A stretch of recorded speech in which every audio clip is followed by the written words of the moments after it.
Good evening. Welcome to our what are we now?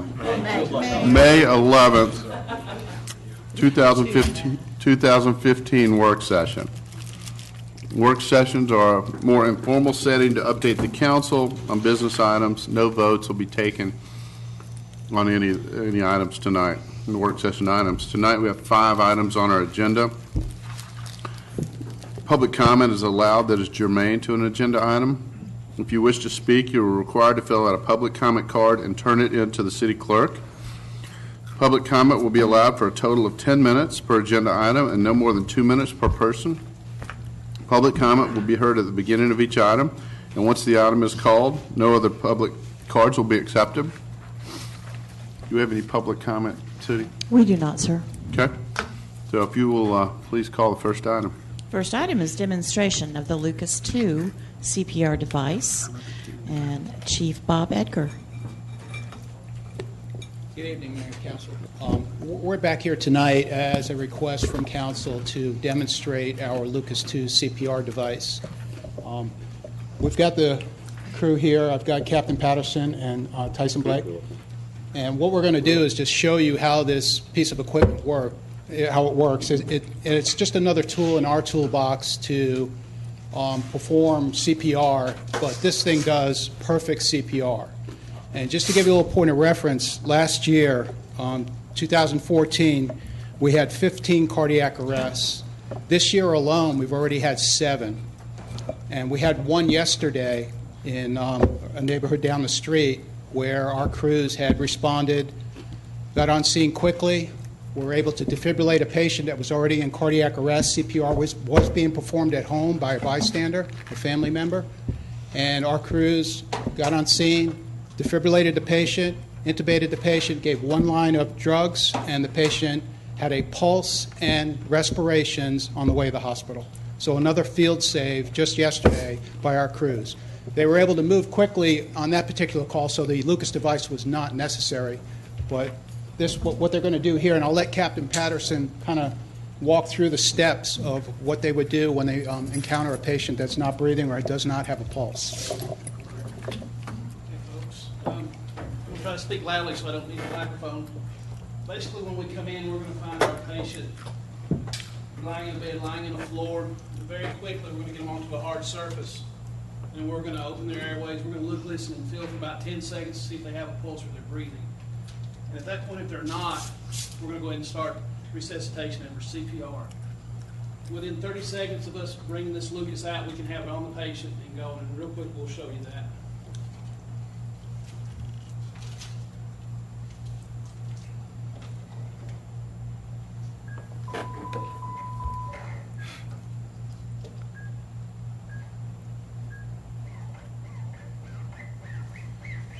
The machine, when it starts, we'll pull the piston down to the chest, and it'll seat itself.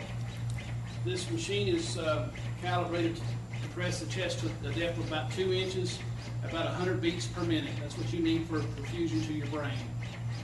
Doing perfect CPR, myself and FNL Blake, we could probably do about 35 to 45 millimeters of mercury for constant pressure. This machine does 120 plus. That's doing perfect CPR, and it never fails. While this is doing what it's doing, we can intubate, tube down the throat so they can breathe. We can start an IV at the same time to give life-saving drugs. It really frees up a set of hands. It's like having an extra hand, like Captain Patterson said, it's having another person on scene, because when you're doing CPR, it's very tiring, as you can imagine, trying to get 100 beats per minute. And this machine here will run for approximately 40 minutes on that one battery, and plus we have a spare battery to go ahead and change that out. Do you have any questions? Have you used it? I remember last week when you were giving your update, I can't remember, did you say we've used it? Or? Correct.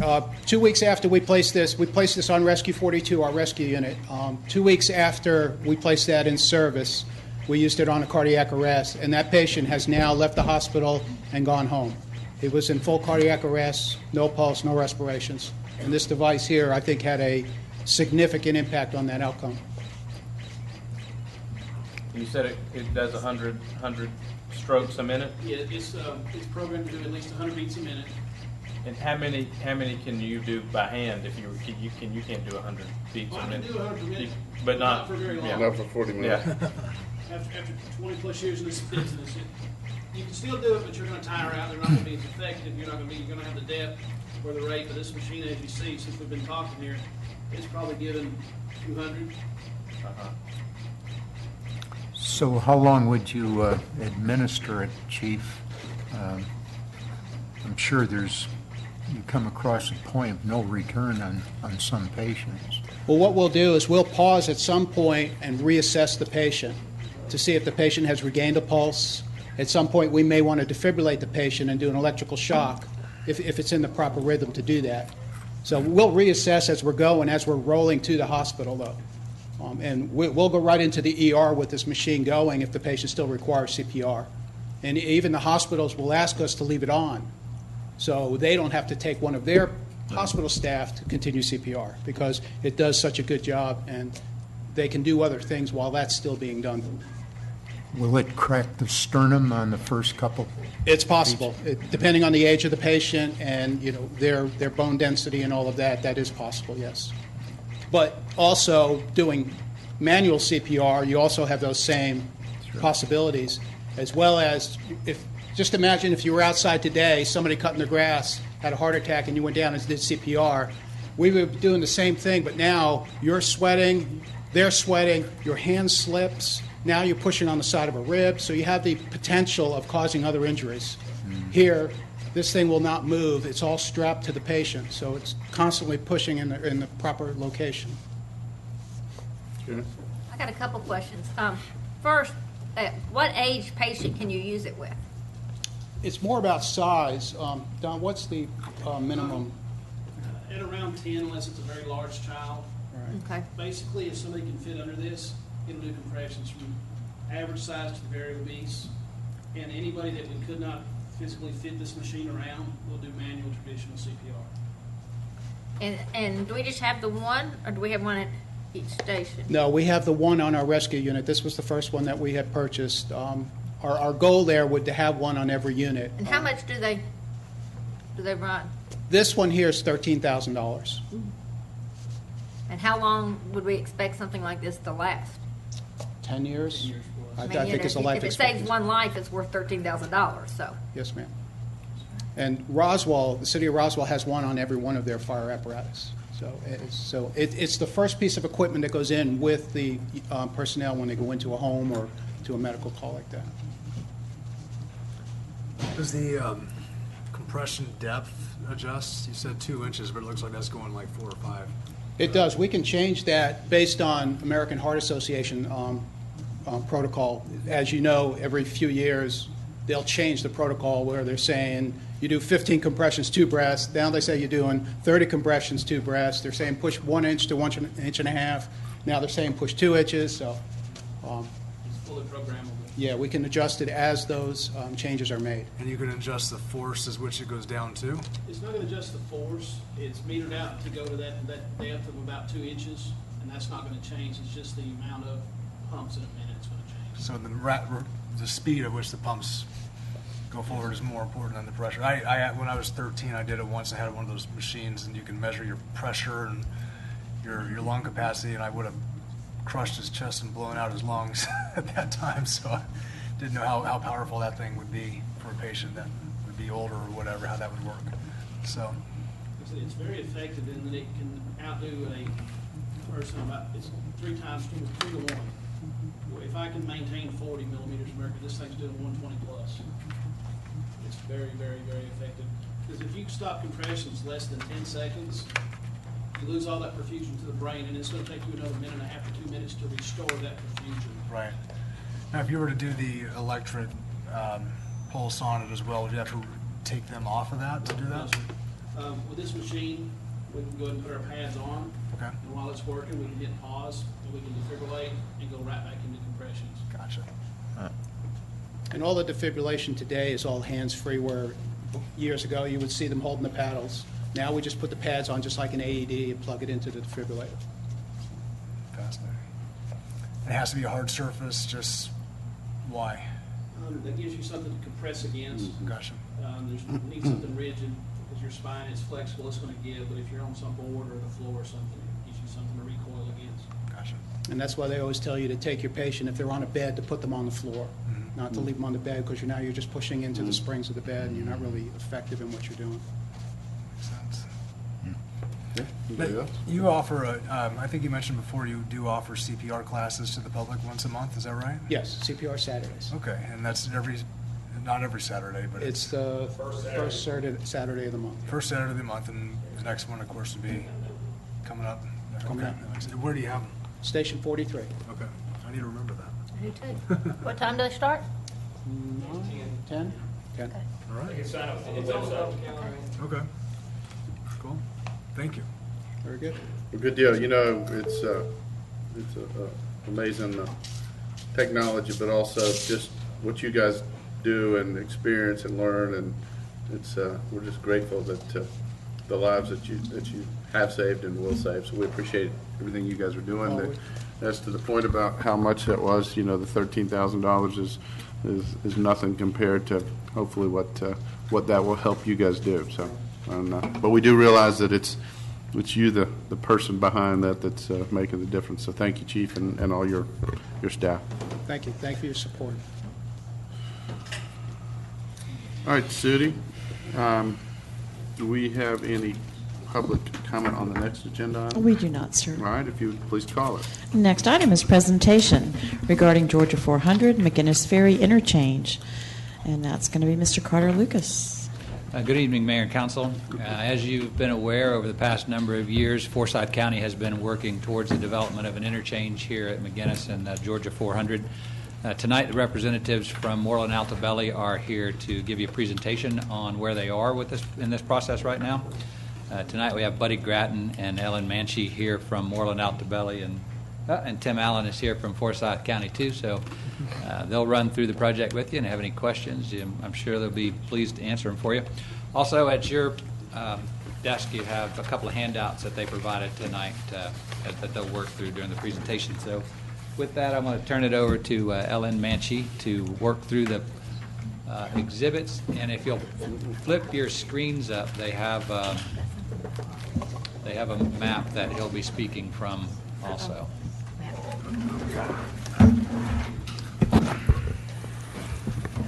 Good evening, Council. My name is Ellen Manchie, and I'm with Moreland Altabelli Associates. I'm the project manager for the project, working with Forsyth County, Georgia Department of Transportation, and all the municipalities in the area, study area for this project. As Carter mentioned, there is two handouts that you are having in front of you. One that shows a project timeline, and the other one is a fact sheet that pretty much puts a summary of the project in front of you pretty much. And I forgot to mention that Tim Allen from Forsyth County is here. We work for Forsyth County, our sponsors, Forsyth County. This project, as you can see from the timeline that I provided, it was envisioned back in like 2007, 2008 timeline, and Forsyth County has worked with the Department of Transportation in preparing what you call as an interchange feasibility report. That's the first step at DOT when you have to really do an interchange and request access point. This corridor 400 is not under the federal highway purview. It's in the Appalachian Regional System, and that's why GDOT pretty much took the oversight of the project, and they asked Forsyth County to put together a feasibility report. And I was involved at that time, and we worked with City of Milton, obtained their GIS data, and that's my first involvement with Milton. This was back in 2008, 2009 timeline. And we worked with cities of Alpharetta, Johns Creek, as well as Forsyth County and North Fulton CID. They were all involved together, and we put together the feasibility study and demonstrated to GDOT that this interchange access point at McGinnis Ferry and 400 is is definitely a required access point, mainly due to the congestion at both upstream and downstream interchanges. If you look at Windward Parkway or McFarland interchanges, and we also looked at Old Milton Parkway and all the way to 141, two interchanges upstream and downstream, to demonstrate that there is definitely regional congestion, and the ramp junctions were definitely congested.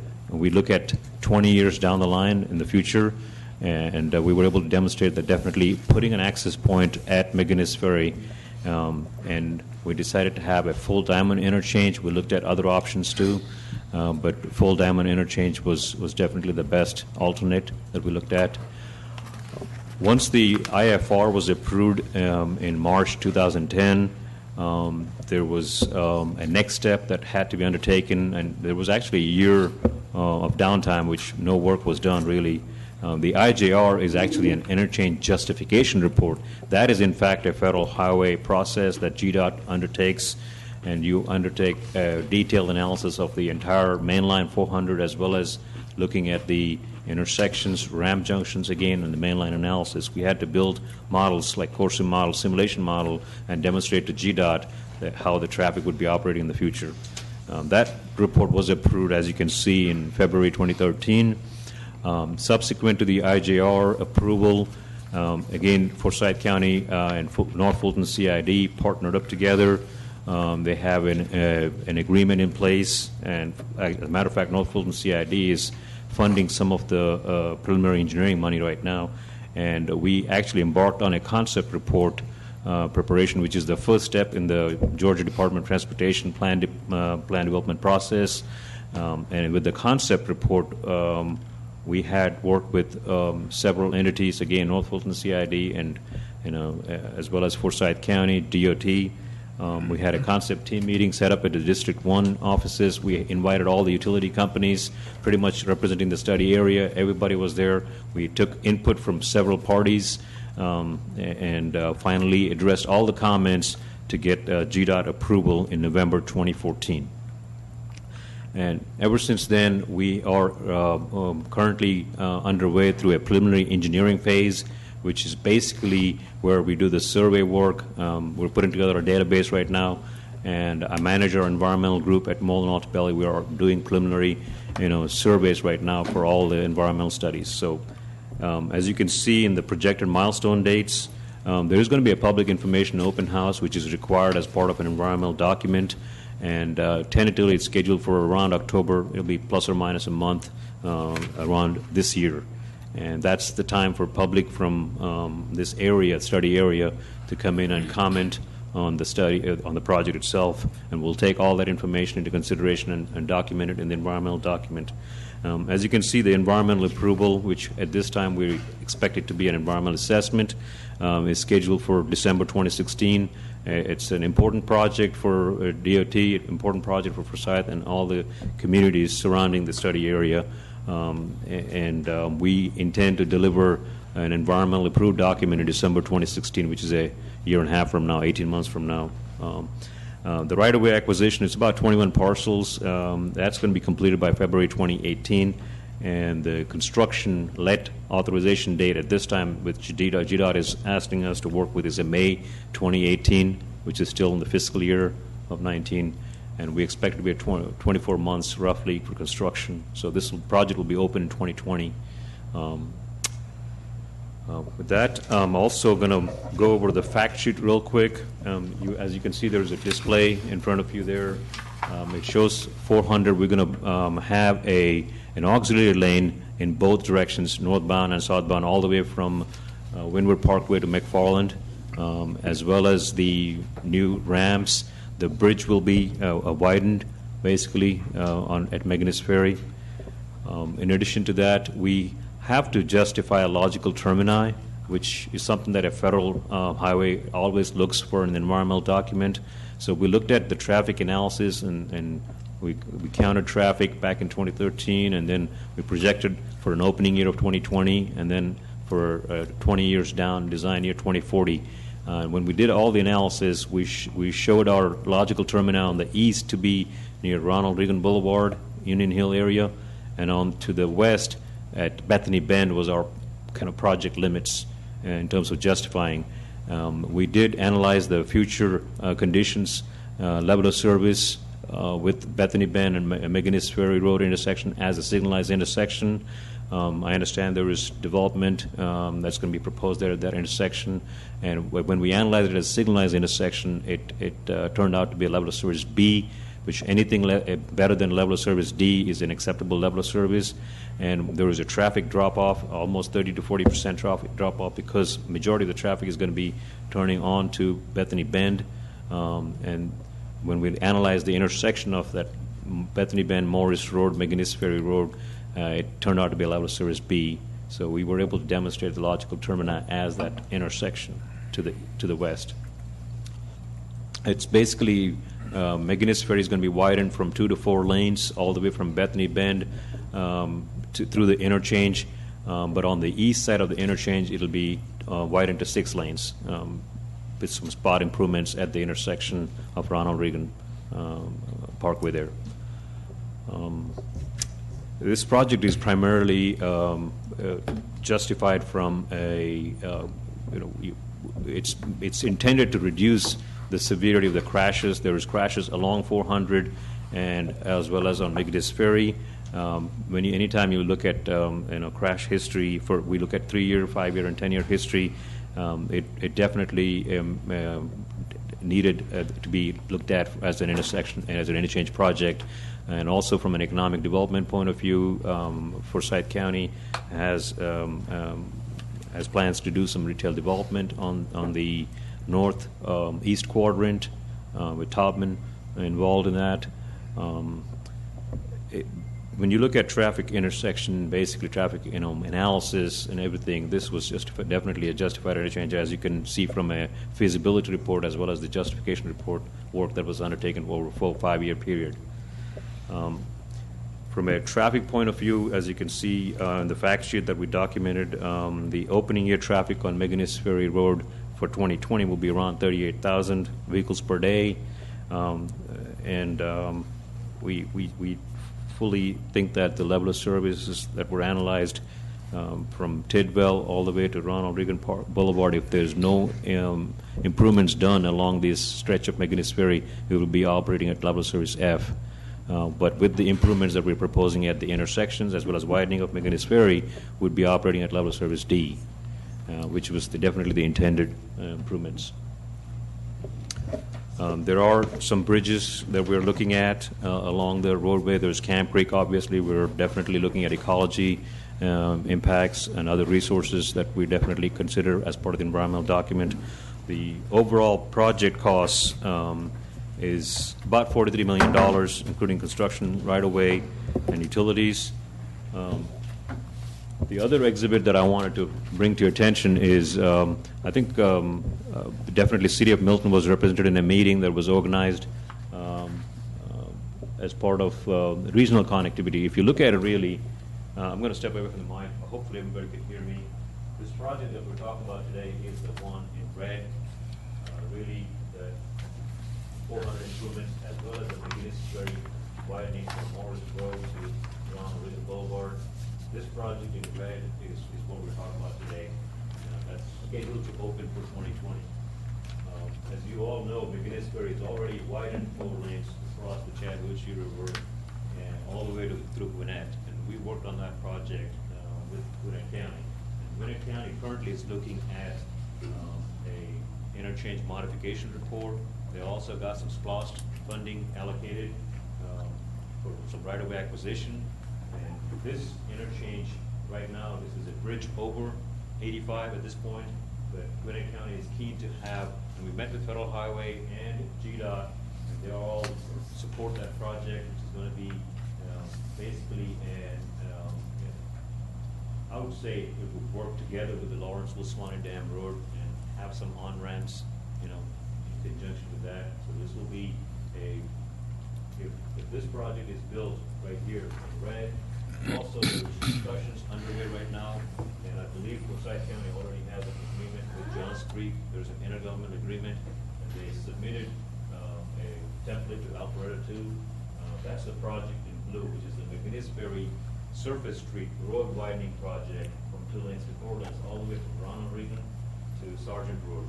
And that project in blue is something that Forsyth County has already got some bond money program, as well as for this project in red. They have programs of bond money. They have some earmarks too for this project. So when you have this project in red and blue pretty much completed, that would have a major east-west connectivity for folks that are working in this area, in Milton, Alpharetta area, Forsyth County area, Johns Creek, and commuting back and forth. That would be a major corridor that would be having access to 400 as well as access to 85. And it was supported very well by state congressmen, state senators. They all had a big high-level meeting, I believe. The city of Milton was represented at that meeting too. So we're excited about what's being planned for the future, and we're looking at, down 20 years down the line, basically, with just 2 projects.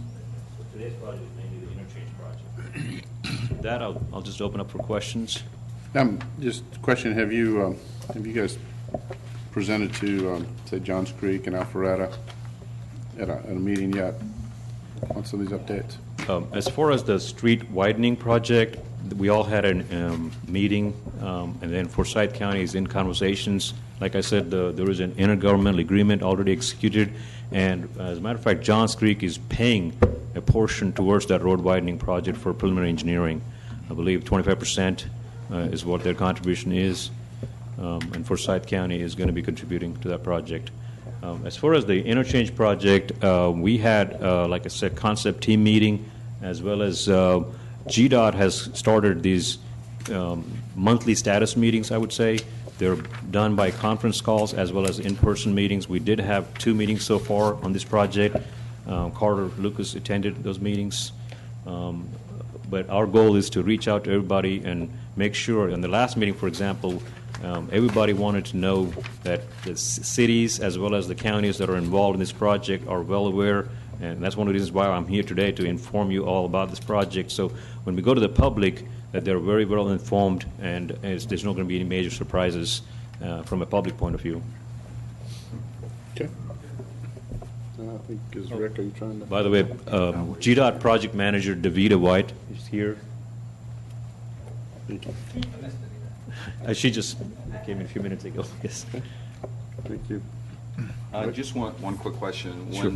I know we're widening I read through it, the number of lanes going eastbound on McGinnis Ferry, and then westbound or south, depending on how you look at it, Sure. is going to be 4 lanes coming up to the Bethany Bend intersection, which is going to put a lot more traffic coming through that area. What plans do you have with Bethany Bend, or doing some type of relieving of that traffic? Is there anything at all in the plans? Right at the intersection of Bethany Bend and Bethany Bend Morris and McGinnis Ferry, we have a 4-lane section that is tapering in. Basically, when we have, for example, the eastbound approach is going to have 2 through lanes and a left turn lane. The eastbound approach is going to have 2 through lanes and a left turn lane to accommodate the traffic that's going to be at that. So based on the traffic levels, we are proposing 2 through lanes right at the intersection itself. So it's kind of a taper that we do on all projects when we get to the project limits. This intersection is really at the project limit, like I said, logical termini.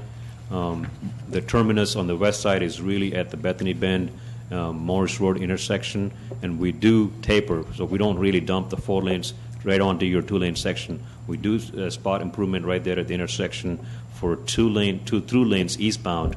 And that's the high approach volume, really, and there's a left turn that's being proposed there at the intersection. That's the heavier movement, really. Okay. Bill?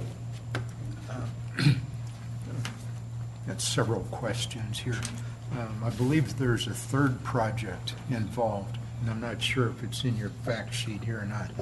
I believe it's the widening of 400 north to wherever the funds allow it. Could you speak to that project and how it relates to these milestone dates for the interchange and for the McGinnis Ferry widening? I see lot of work going on there. Okay, Concurrently. Our president, Buddy Grattan, is here, and as a matter of fact, he was involved in that bond. Very little involved with the bond program. But anyway, as you know, 400 was actually let. It's awarded to C.W. Matthews. They're supposed to be out there probably within about 6 months, starting to turn work. And the timeline, I believe, is less than 2 years to have it completely open, adding the lane, which actually begins just north of where our project of 400, that auxiliary lane that we showed earlier, ends. So it'll 2 years, it's going to be open, and they're doing an inside lane, and it went for a lot less than what everybody thought. They originally planned on $63 million and went for 47. Wow. And Forsyth's already asked for some of their money back, so that's a good thing. And hopefully some of that money will be used for other projects like McGinnis Ferry Road widening. So what's the northern limit of that project? It's going all the way to 369. And actually, they're actually looking at the possibility of making some additional improvements to 369 with this additional money if they can get it within that budget range. Not with this project, but something down the road. Either one of you have an idea of what percentage, assuming 400 runs north and south, what percentage of the traffic at Windward goes west and what percentage goes east? And at McFarland, the same data, what percentage goes west and what percentage goes east currently? Yeah. We do have that information, and I'm going to quickly look through. That's a good question, but I don't want to say something and then realize that I didn't give you the correct information. If I can quickly thumb through this concept report.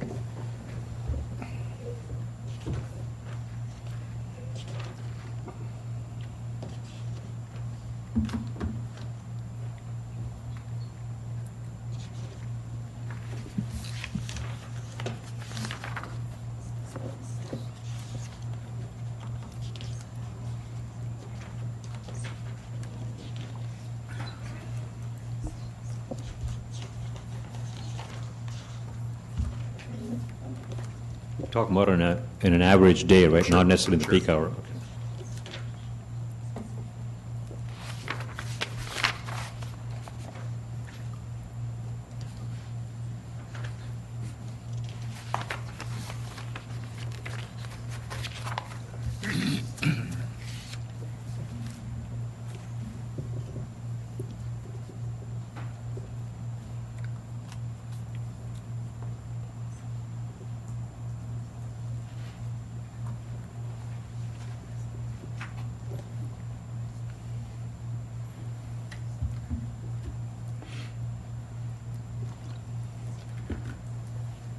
And maybe with more current design data, what's your anticipated flow eastbound at the McGinnis Ferry interchange, and what's the anticipated volume westbound? Okay. Based on the numbers that I've got here for 2013, this is the existing traffic on any given day, basically average daily traffic. West of the interchange, it's about 41,000, and east of the interchange is about 31,000. Mm-hmm. So that's That's the Windward interchange? Windward interchange. Okay. Do you have You McFarland? also wanted the McFarland, okay. McFarland is more even. It's more like 30,000 roughly on the west side of the interchange and 26 on the east side of the interchange. That's existing. Okay. And what's your design? The design was 2040 and the opening year was 2020. Which one would you like, sir? 2040? What's your design flow westbound and eastbound for Sure. McGinnis Ferry then?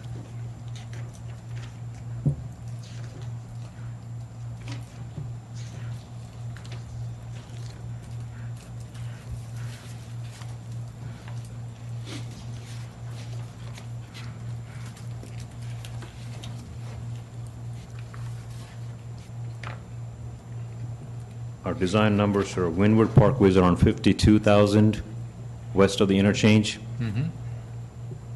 Almost 50,000 east of the interchange. McFarland is about 46,000 west of the interchange, But east of the interchange is almost 60,000. So what we're doing with this McGinnis Ferry widening, Well, which I support anyways, we're improving eastbound flow from 400 That's right. primarily. But we're not taking care of any additional traffic coming off of Windward, McGinnis Ferry, and McFarland westbound that's dumping over onto Highway 9. Now, I understand there's a fourth project. It's the widening of Highway 9. That's right. What time is it? About half an hour ago, I came down from my office at Francis Road in Highway 9, and the traffic was backed up from Francis Road all the way down to the Forsyth-Milton line there at Crooked Creek. So how is this interchange here at McGinnis Ferry and the widening of McGinnis Ferry going to improve any flow north and southbound on Highway 9? I think it's going to aggravate it, at least until the Highway 9 widening project is complete.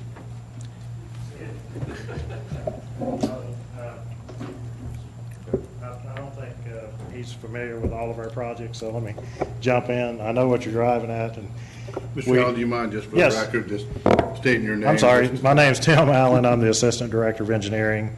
I'm here for John Kennard. He's off today. To get a whole picture of what this area is going to look like 10 years, well, it won't be 10 years from now, 5 years from now, when this interchange is open, we also have a sister project, the Ronald Reagan Extension. It's under design right now, that will complete Ronald Reagan from McFarland up to Majors Road as a 4-lane highway and connect those two areas, giving you a parallel north-south to 400 Avenue that this new interchange could feed directly into. Along with that, we've just broke ground on the widening of Union Hill to Mullinax and Post Road up towards the Polo Fields and Vickery. That will be a 4-lane divided highway, and it has a 18-month construction time frame, so it'll be finished next year. On top of that, we've pulled out of our plan rack, and we're getting the plans revised for the rest of Union Hill, which would be McFarland south back down to the other side of this Ronald Reagan interchange. So that project will be ready to go out to bid next year, and we have the money for that as well. And we've already bought the right-of-way on that section. We bought it actually 6 years ago, and then it was derailed because of couldn't come together on what kind of bridge project we were going to put across 400, how long that bridge had to be. So we have got back with DOT now, and we're all in agreement that we're just going to widen the existing bridge and to a 4-lane divided highway and get the 4-lane section tied in to where it currently ends just west of Ronald Reagan. So with those projects in place and this interchange, it gives this whole area, and of course, yes, you have the State Route 9 widening coming later, and I don't know the exact, I've seen the dates on it. I think they've got right-of-way out in 2018, but that's still fuzzy numbers, I think, with DOT. So exactly when it's going to be funded, I couldn't say, but all of these 9's got to be widened. Our projects won't replace 9, but all of them together will get the mobility and the level of service back up in this area to something that people can live with for the next 20 years. Because we already know how bad it is now. Doing nothing is not an option. But all these projects coupled together will sustain the growth that we have now, provide for future growth, and allow people to live with an acceptable level of service and commute time to go wherever they want to, throughout the, I'd say, 3-county area, Gwinnett, Forsyth and over into Fulton. Well, I understand we're going to be starting our comprehensive transportation planning, probably what, May, the end of May, June, something like that. It'll go out in May, so we'll probably start in June, July. Okay. Obviously, these projects here are going to have a huge impact on what we're going to be looking at here.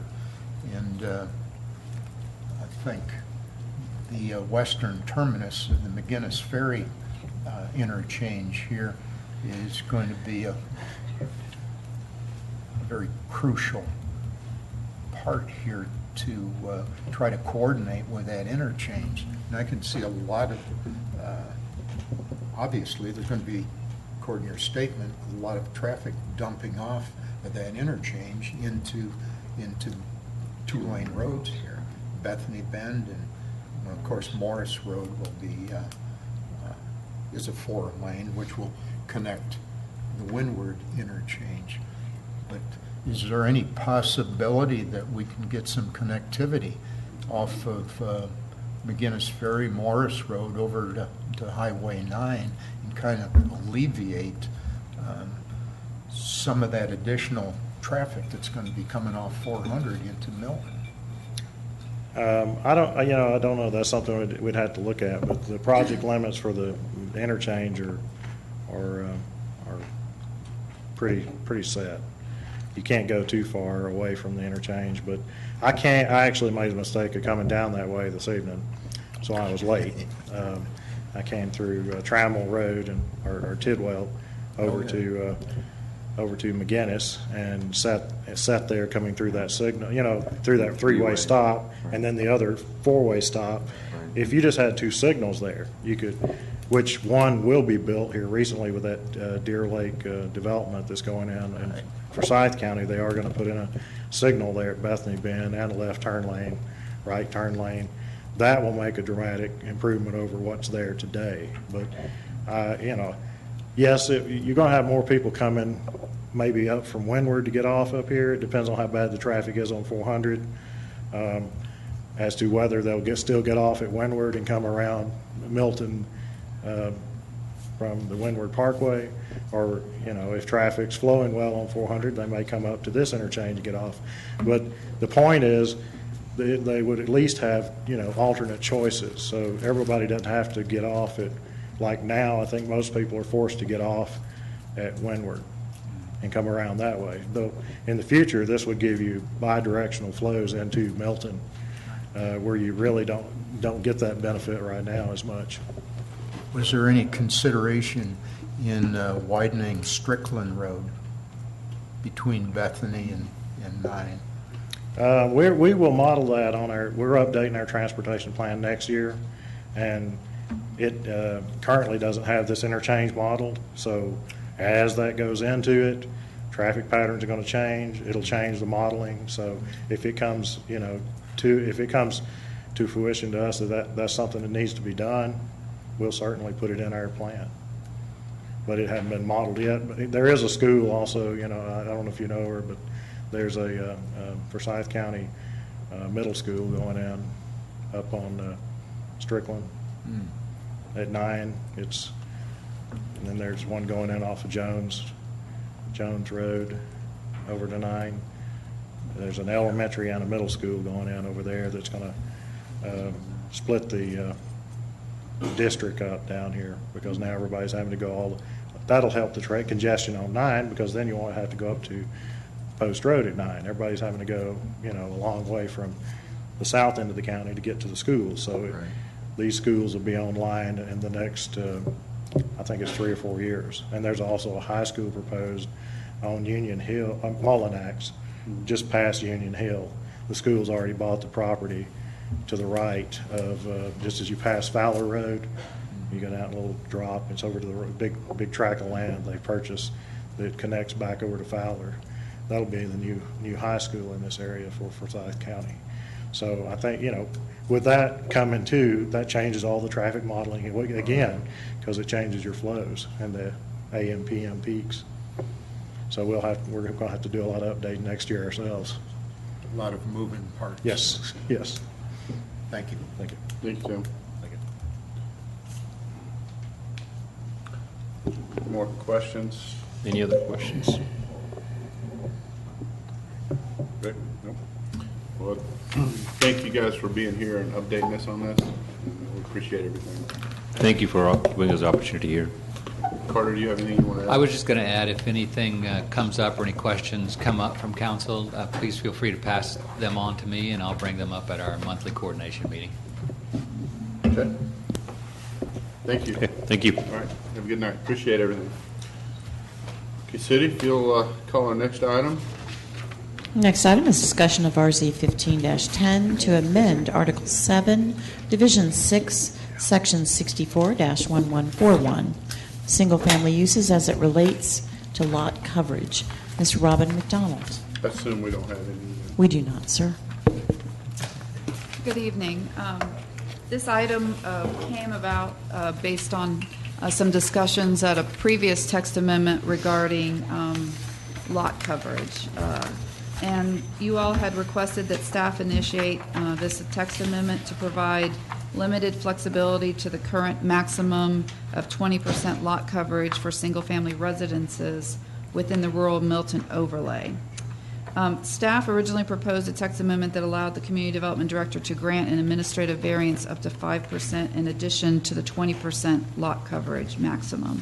After discussions with the City Attorney, staff has proposed to increase the maximum lot coverage from 20% to 25% and not to have the Community Development Director administratively increase the lot coverage an additional 5%.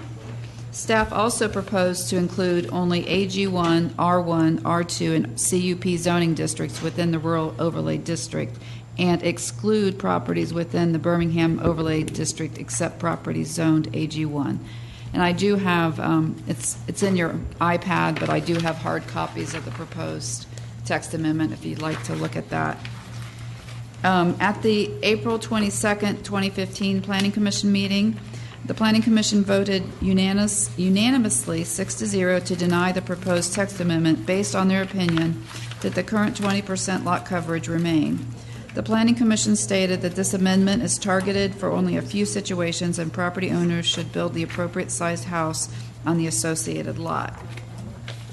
And so with that, that's staff's presentation. So we're just coming to you as a work session to get further guidance or input about the proposed text amendment that will be before you next week for a final vote. So. I think the biggest question we have, and it probably was mentioned, and I now just walked back to the meeting. But when you sent this away, you asked us to add to the code to get from 20 to 25% with something that applied some discretion to it, where the code would stay at 20. But that was a series of things. There might be discretion to get to 25. The city attorney's office is, unless we can enumerate what that discretion is attributed to, is simply just not comfortable saying that there's discretion that can be applied there. And that's why this is coming forward, is instead of a 20 that's modifiable, it's now a 25 would be the standard. And that's what we kind of need some feedback on. How concerned were you with that 5% being discretionary versus an all-out change of the code? Let's I'm going to open up. Yeah, does anybody have any comments on going from 20 to 25%? Bert? As we kind of talked about in the last topic, there's a lot of moving parts. We've got a lot of moving parts, in my opinion, going on now with the different conservation topics and this, that, and the other that have been discussed. So I, at this time, would be in favor of leaving it as is and then perhaps molding and changing this if we see necessary as some options in our conservation plan. Okay. Anybody else? Yeah. This is also though brought about because of situations like with existing subdivisions. Is that right? I'm thinking of the manor, right? It is. Yeah, you keyed in on it. That's where we've run into that's where we've run into a couple of issues. Right. That's right. What exactly is the definition of lot coverage? Is it a hard surface?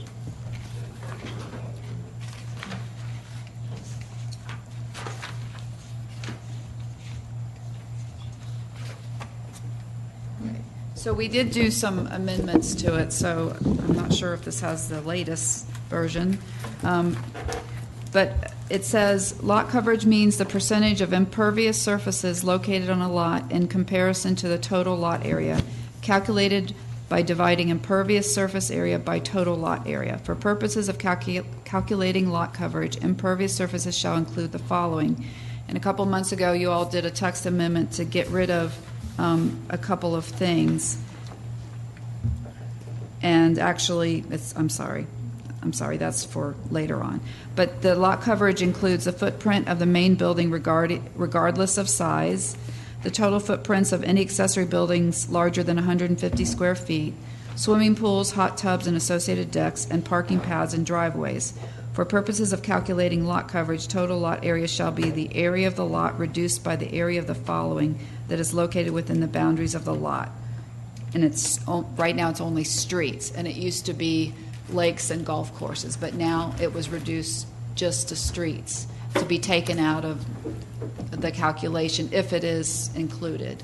Most of the time, right-of-ways are not included in the lot acreage. It's only in private streets that there's times that they do count the lot to the center line of the street. But that's not typical. But they wouldn't count it, now they wouldn't count it to the center line of the street for this. They would count it just to the curb. Correct.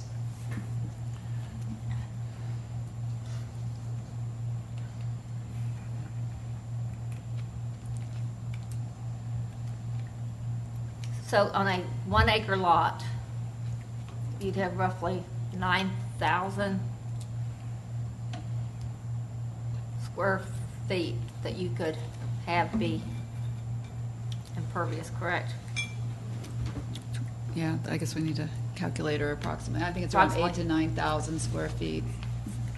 But I'm just thinking if you had a footprint of a house that was 4,000, you had a driveway and a swimming pool, does that get you to 9,000 or? It could, especially if you had a circular driveway or a long driveway or a swimming pool. Yeah, a lot of times it's hit people when they have a long driveway. Yeah, and if you put a pool, I mean, it may keep somebody from putting a swimming pool in the back, or if they put a pool in, they may not be able to have a deck around much of it. I think that's what's brought it up in the past, hadn't it? Pretty much somebody, building a, there's probably not too many 9,000 square foot per acre that's not typical. footprint of the 4,000. Yeah, house. footprint. 4,000 is driveway. not very typical. When they do a driveway and a Yeah. garage and a hardscape of some sort. The difference between the two is 2,000 square feet. You're talking at 20%, you're looking at 8712, and at 25%, you're looking at 10890. So roughly 2,000 different. How often has this been an issue? I think it's come up about 5 or 6 times, mainly in the Manor and a couple situations in the hayfield off of Providence. Again, typically these are truly just a lot of 1 acre lots with very, very large structures on it with a lot of pavement and or pool. A lot of times it's the pool that puts them over. So if we wanted to go back to what we originally discussed, which was 20% with some administrative up to 25%, we could do it with stipulations that the additional 5% could be granted for a swimming pool or a driveway in excess of a certain fee. I mean, is that what the city attorney is looking for as far as specifics? That's right. Some criteria, something objectively quantifiable or known, such that we're not getting into the notion of it just being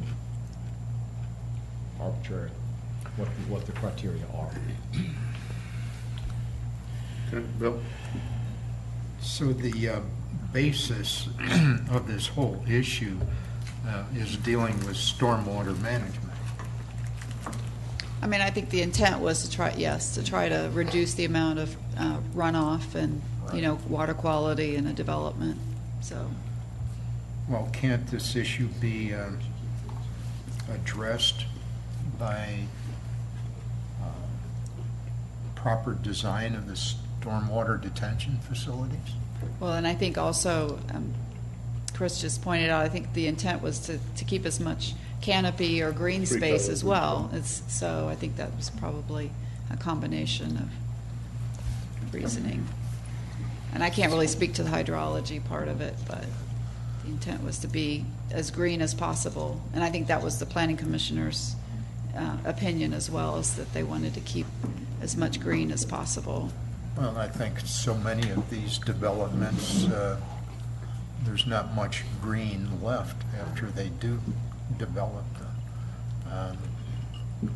But talking about the manor in particular, there's probably more green that comes out of the development of those lots up there than you would have in most other developments. Look at the landscaping that's involved up there. Shoot, I'll bet a lot of it costs more than my house. So they probably take care of it in developments like that by landscaping or other means of stormwater detention. Would you say that, Carter? Would you comment on that? I think the stormwater detention can play a part in it. I think the further away you get from natural conditions and the more impervious surface you get, the harder it is to mimic existing conditions. So I think any time that we look at these impervious restrictions, it's probably a benefit to the overall stormwater management program. Chris, yeah, just a quick question. I'm trying to remember, and correct me if I'm wrong, the manor's existing homes had some that would fit outside the scope of the 20%. Is that right, or is that incorrect? The ones that I was dealing with were ones that were being proposed to be built. Okay, so that were bigger than our standard would allow, but they were potentially on a lot that was right next to a house that was of equal size. Right. But because of lot dimension and size, it was almost I'm going to use hypothetical numbers, that I can't build a 10,000 square foot house on this lot because it was getting me to 22.5% lot coverage versus my neighbor has a 10,000 square foot lot because they had a smaller pool or less of a pool or less of a driveway. And so it was almost the comparison of neighbor to neighbor in some of these circumstances is why could it fit here but not here? And that all depended on the lot size. And the assortment of facets of whether you want to turn around, driveway, and you get some of those houses in the manor, you come in and you got like almost a courtyard in front of the house. That all becomes concrete, and so it's all part of the calculation. Okay. Anybody else? Bert? Yeah, I know at the Planning Commission meeting, Robin, it was asked if under Fulton County there was lot coverage restrictions or caps. Do we have an answer to that? There was nothing like this.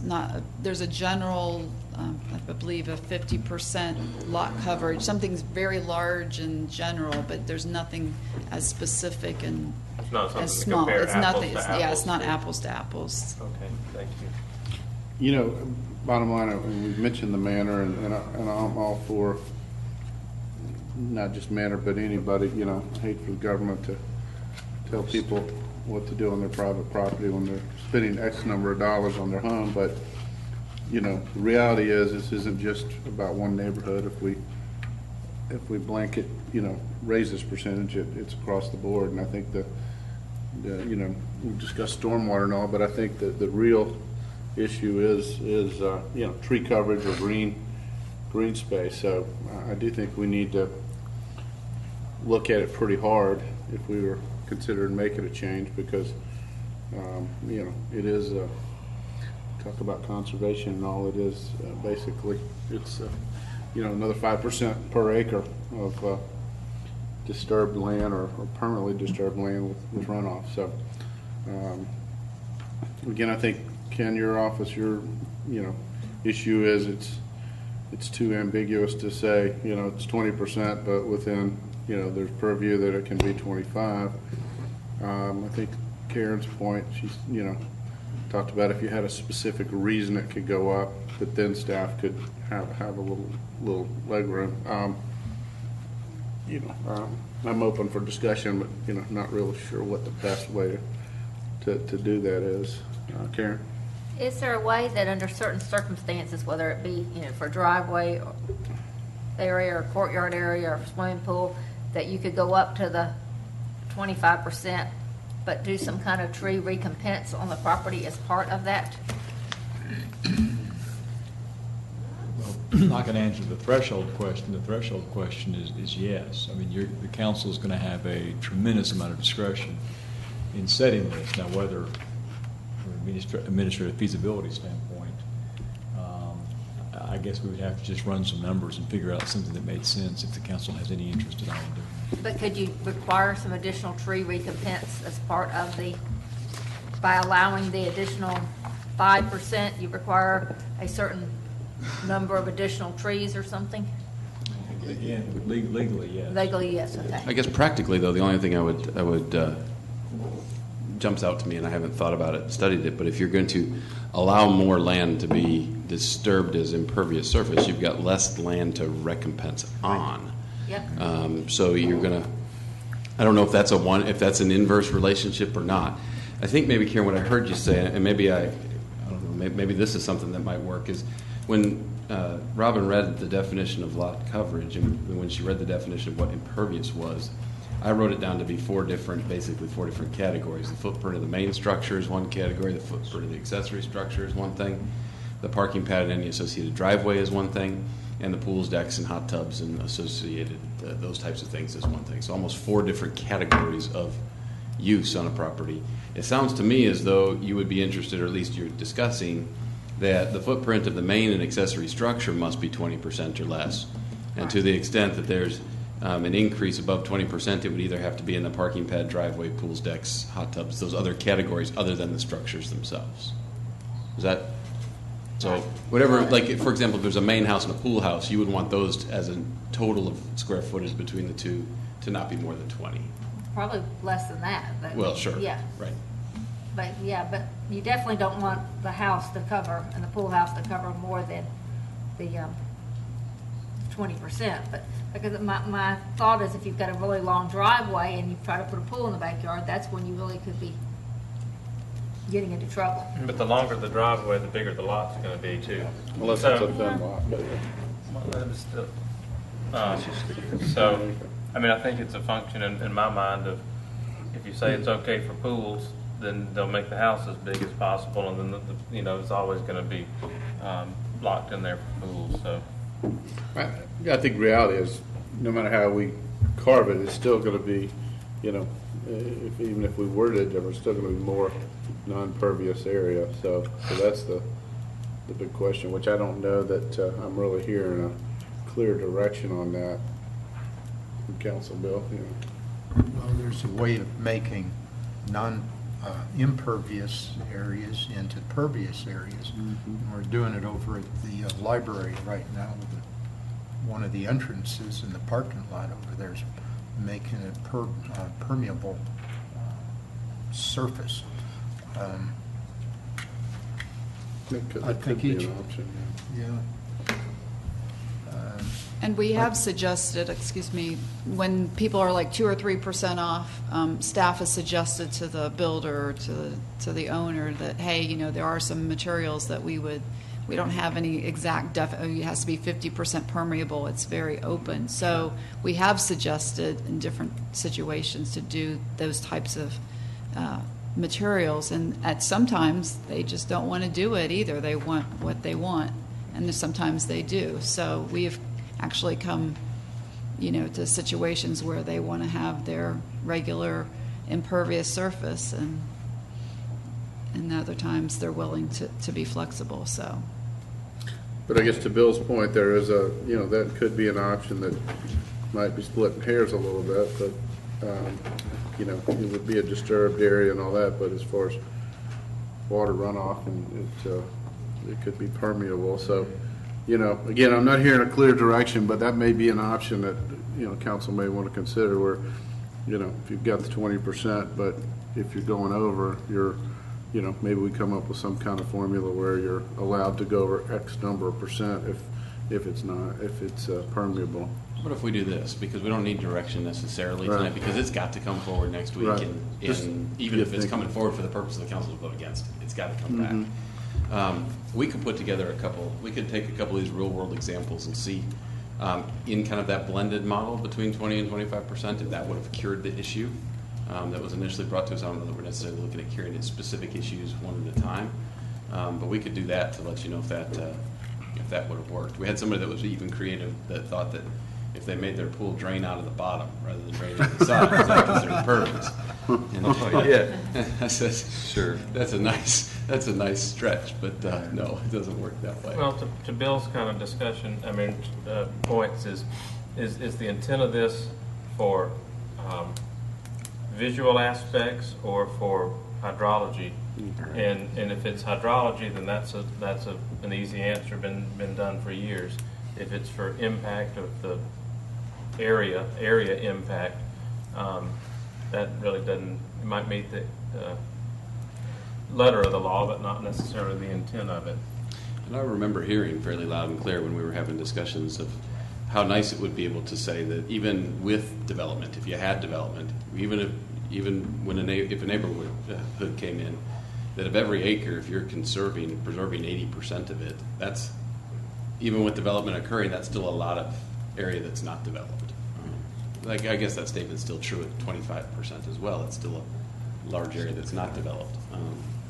But really, we've only run into this issue in the handful of circumstances in the really big houses and on the smaller lots. Okay. Karen?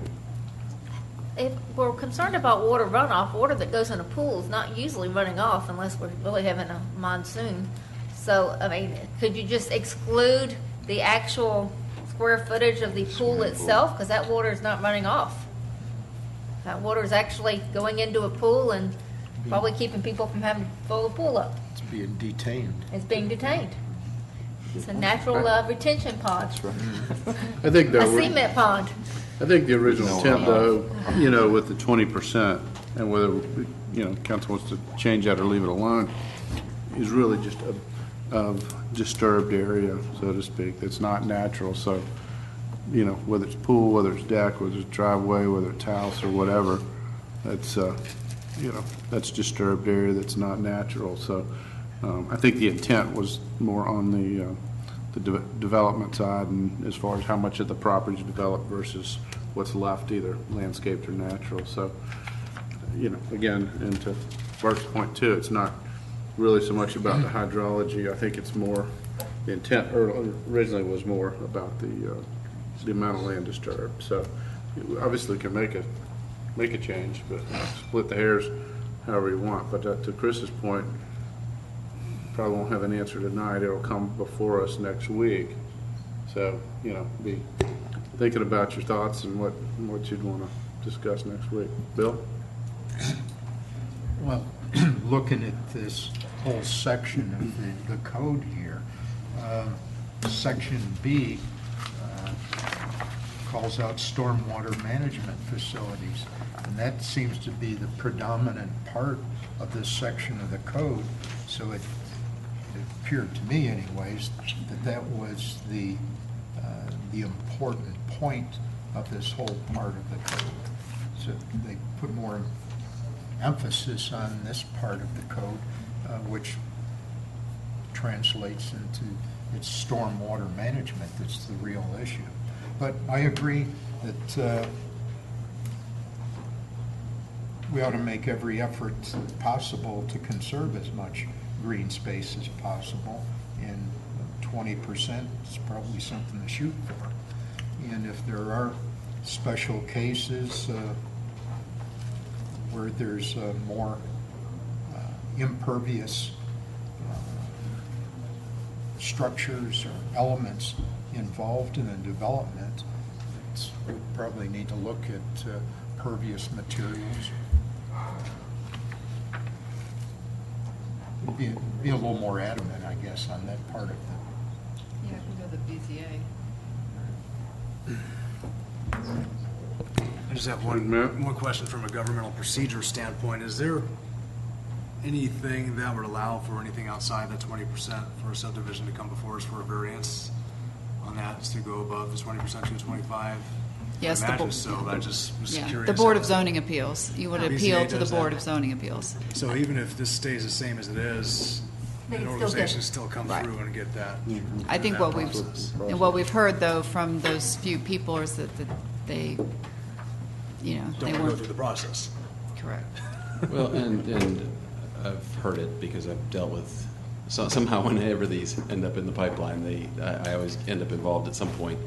The size of the lot and the house that you want to put on it, with very few circumstances, could you get to the point that is anything but a self-imposed hardship. Right. Because the way to not need the variance to the code is to shrink the size of the house. Right. So, it is variable to the BZA, but if you take it one step further and say, what's the criteria by which they're going to review the variance request? If you're the person that's going to build that house, your threshold, at least at the front end, doesn't seem very high.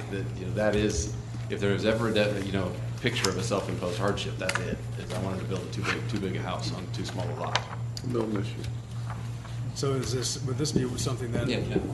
I just wanted to offer up, though, of course, and Chris, the city manager, is right. I mean, it would be a self-imposed hardship. However, there is precedent when you want to allow flexibility. You saw me hedging against wanting just to give to the community development director unlimited discretion to just grant 5% on a whim.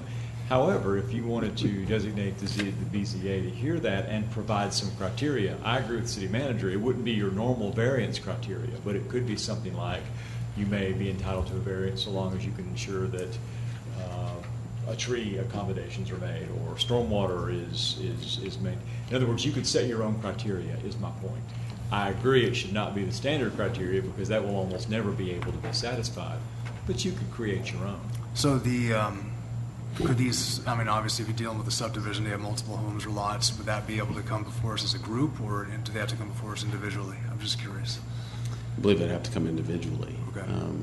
The one thing that I have been asked, and I've shied away from it because of its inconsistency in application, would be for there to be a different standard in those neighborhoods in Milton which do not have public roads, that in fact have private roads. And the argument would be that if you're behind a gate in a private neighborhood and people buy into their wanting to build on a private lot, that these standards should be different and shouldn't necessarily be imposed or enforced in areas that the public is not otherwise invited, except for the fact that if they were there because they owned in there. And I throw that out just so that we don't have a work session where I haven't said those words. I haven't been able to find a way to apply that uniformly unless you just wanted to look at exempting subdivisions that were privatized. Okay, Karen? Going back to the hardship issue, I know when I was on the Fulton County Board of Zoning Appeals, the criteria for granting a variance was either a hardship or some other standard that was in keeping in the best interest of the property or the neighborhood and everything else. It wasn't just strictly the hardship that we have in Milton. Ken may be able to tell us what other jurisdictions are doing. It seems to me that our BZA is granting an awful lot of variances that are not hardship cases, and we may really want to look at what the position of the role of the BZA is, and whether or not it really does have to be a hardship, or if it's in, I think harmony was one of the words that was used, and everything else. If we really need to change the criteria the BZA have in order to grant variances, especially because they're granting things that are not true hardships or self-imposed hardships. Well, that's, Councilmember Thurman, that's two things. Number one, if I'm going to pull the microscope up just a little bit. If any entity is granting things in a manner that may be different than the vision of the rules the council set, my respectful response would be that's not a reason to change the rules. That's perhaps a reason to provide some additional training, et cetera, to make sure they comply the rules consistent with your intent. However, to your point, if the thought is maybe we're going to tweak the rules, we do in fact want there to be a little more liberality in granting these variances, we can look at that. You're right. On its face, Milton's variance criteria, pretty tough. Yeah. There's almost no way to really have a hardship unless you have a property and they change the floodplain map or something like that. That's most of our hardships are not true hardships. Under your code. Under our code. And what do other jurisdictions do? Do all of them have just the strict hardship criteria, or do they have other stuff? They have other stuff, and some of them, candidly, it's almost an exercise in the language. For instance, I believe Milton's may actually use the connector or, and. In other words, you have to literally find all of them. Whereas some indicate or some simply indicate that they are matters to be considered. Right. So they allow a lot more flexibility as well. I mean, personally, I'd like us to look at what our, our criteria are and whether or not that's really, obviously, if the BZA is granting things that aren't based on that criteria, we either have a problem with the criteria or a problem with the BZA, one of the two. Well, you said that much more articulately than I did. Yeah, probably not near as politically correct as you said it, but I said it the way it is. So you really need, you got a problem with one or the other. So we really need to decide which it is and either do more training to the BZA or change our rules. Okay. Anybody else? Council wants to provide any direction on that. You said a minute ago you didn't really need direction. Is that a loaded, I mean, because that's different work than what we're here to talk about tonight. We're talking about lot coverage here. That's a study in bringing exercise and bringing something back that would look at our criteria by which we grant variances. Yeah, I would say we're, at this point, based on this item and what's coming before us, we would just make a decision on lot coverage. If, again, someone needed a larger and they brought it to, they can always bring it to the BZA. The next step we could, next item we could address is how the BZA, the criteria that they allow or don't allow. Is that a fair statement? I don't know that we can tie the two of these together. No. I don't think we can. So I just, that's why I want to say that I think they're both parallel. But if the council tonight, after hearing Karen say that should be something we take off the shelf and start through the process as an independent item, I want to make sure I either hear you or don't hear you on whether I'm taking that away as a work item or not. I don't know if... I would be open to seeing it as a work item at some point in the future, judging our criteria for the BZA. Yeah, I would like kind of an analysis of what our BZA has approved and what kind of variances they are and which ones actually meet the hardship standards. We may not want that information, but I think it would be helpful to have. Well, that's good. That's a little hard to do, and the reason that's hard to do is because we have brought that training to the board. Right. As a matter of fact, somebody out of Ken's office brought that training to the board. And when asked, the board believes that they are using the criteria in the code to inform their decision. So to suggest that I could go back and kind of armchair quarterback them and say you really didn't would be me subjecting my opinion upon their decision. That's going to be a hard one to do because they believe, at least that's what they've told us, they believe that they are using those criteria in the code in each decision. I'll just offer up this as well, because Chris is right, my office has come down, and I, in fact, came down. It's been some time ago, but I sat with them as well, and we went through their criteria, and I remember having a discussion about how terribly challenging those criteria were from the standpoint of, I mean, you'd have to find a fairly unique situation from a topographical and hardship scenario to fit a variance into the Milton box. You just would. And so maybe perhaps that's, to your point, we ought to either revisit them or do some more training. Okay. Sounds like we've got direction to look at that. Take a look. Okay. Within this lot coverage, so we'll look at it next week. It'll come for us. Okay. All right, City, we'll call the next item, and if we have any public comment or not, please. We do not have any public comment. Next item is discussion of revisions to Milton City Code, Chapter 22, Fire Prevention and Protection. Mr. Matt Marietta. Good evening.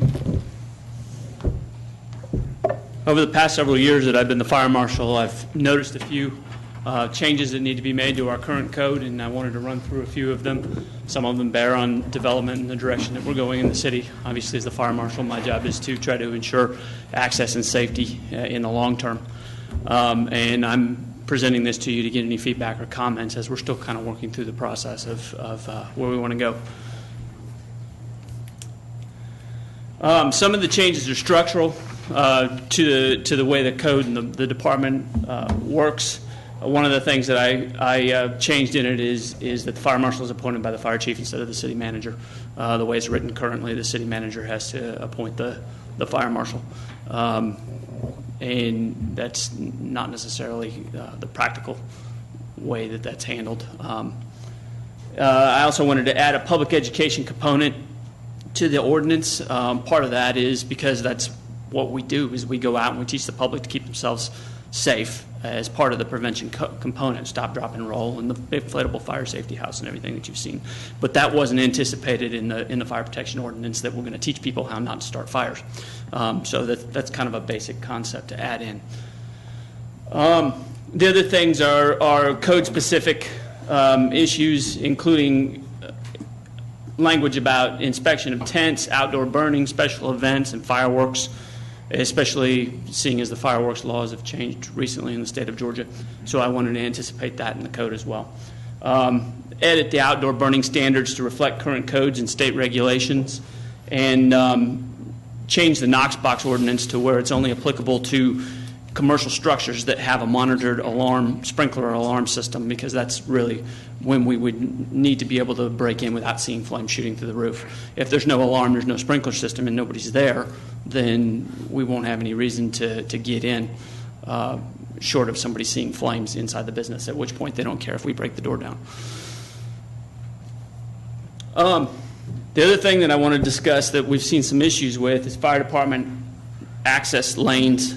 And just as a little background, the currently adopted state standards that we have tell us that we have to provide fire department access roads when buildings are built in the jurisdiction, but it doesn't give any dimensions, which has been an interesting kind of back and forth between community development and transportation and the fire marshal's office to try to ensure that we're able to get our apparatus in, we can get our ambulances in, but then we still meet the aesthetic guidelines of the city.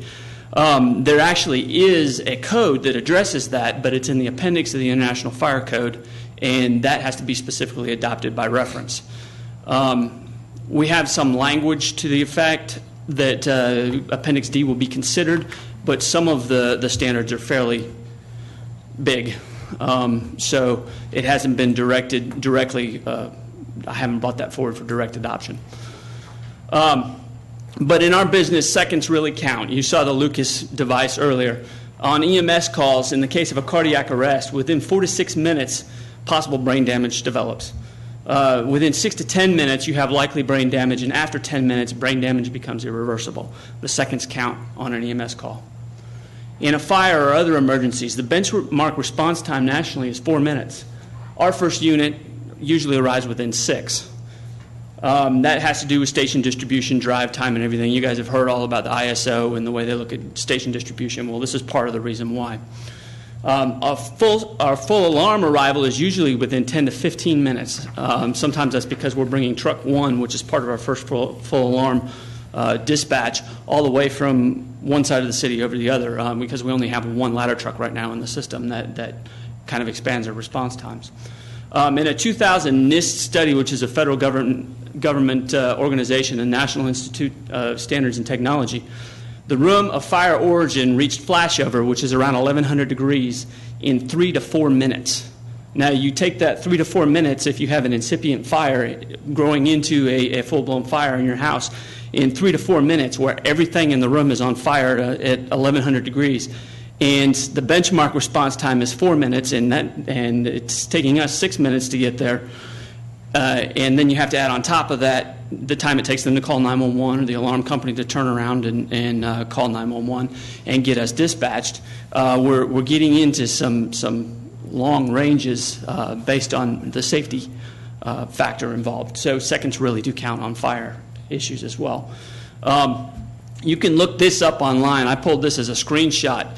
Go on YouTube and search for NIST comparison of room furnishings, and it'll pull this up. And it actually shows these burning next to each other. One of the big things that we're learning through scientific study now is what we used to have in our houses and how we used to build our houses and how we're building them now, and all the plastic and petroleum-based products and so on that we're putting in our houses, synthetic fibers and so on, is having a tremendous impact on heat release. So a small fire turns into a huge fire very quickly. That flashover, the time to flashover there is when they put sensors throughout the room when they light it on fire in a scientific laboratory study. The one that has the 29 minutes time to flashover is a legacy room. It has wool and cotton and untreated items in it, and the other one has all modern furnishings and so on. It's taken 3 minutes and 40 seconds to get to flashover in the modern furnished house, and it takes almost 30 minutes to get to flashover in the legacy house. Which is to say, some of our codes and our models and our thoughts about how we deliver fire service developed back when it took 30 minutes for the room to go to flashover. We have a lot more time to work with to get water on the fire. And plus, it takes a lot of room. What we do takes a lot of space. Maneuvering around parked cars, making three-point turns at intersections, and finding creative ways to hook up hoses makes it that much longer before we can start a rescue. That is a development in the city, and just for the fun of it, I wanted to see how our truck works. Those outriggers are required in order to be able to put the ladder up and effect a rescue. There's actually 3-story townhomes going in on both sides of that, and in order to put the ladder up, we would basically be sitting either off the roadway or on the concrete, which isn't built to the same standards as the asphalt is. The other thing about this is we had time to position the truck before I took this picture. If the house is on fire and people are hanging out the window, we generally don't slowly position the truck in the right position. We're now setting the stage for how our community can be served for the next 50 years. This is about removing barriers so we can provide the most safety possible without changing the way that the city of Milton is developing. The size of homes have an impact on fire spread. Open floor plans have an impact on fire spread. The structure of the roof, the way the roof is framed with the tin gusset plates and so on, impact collapse times.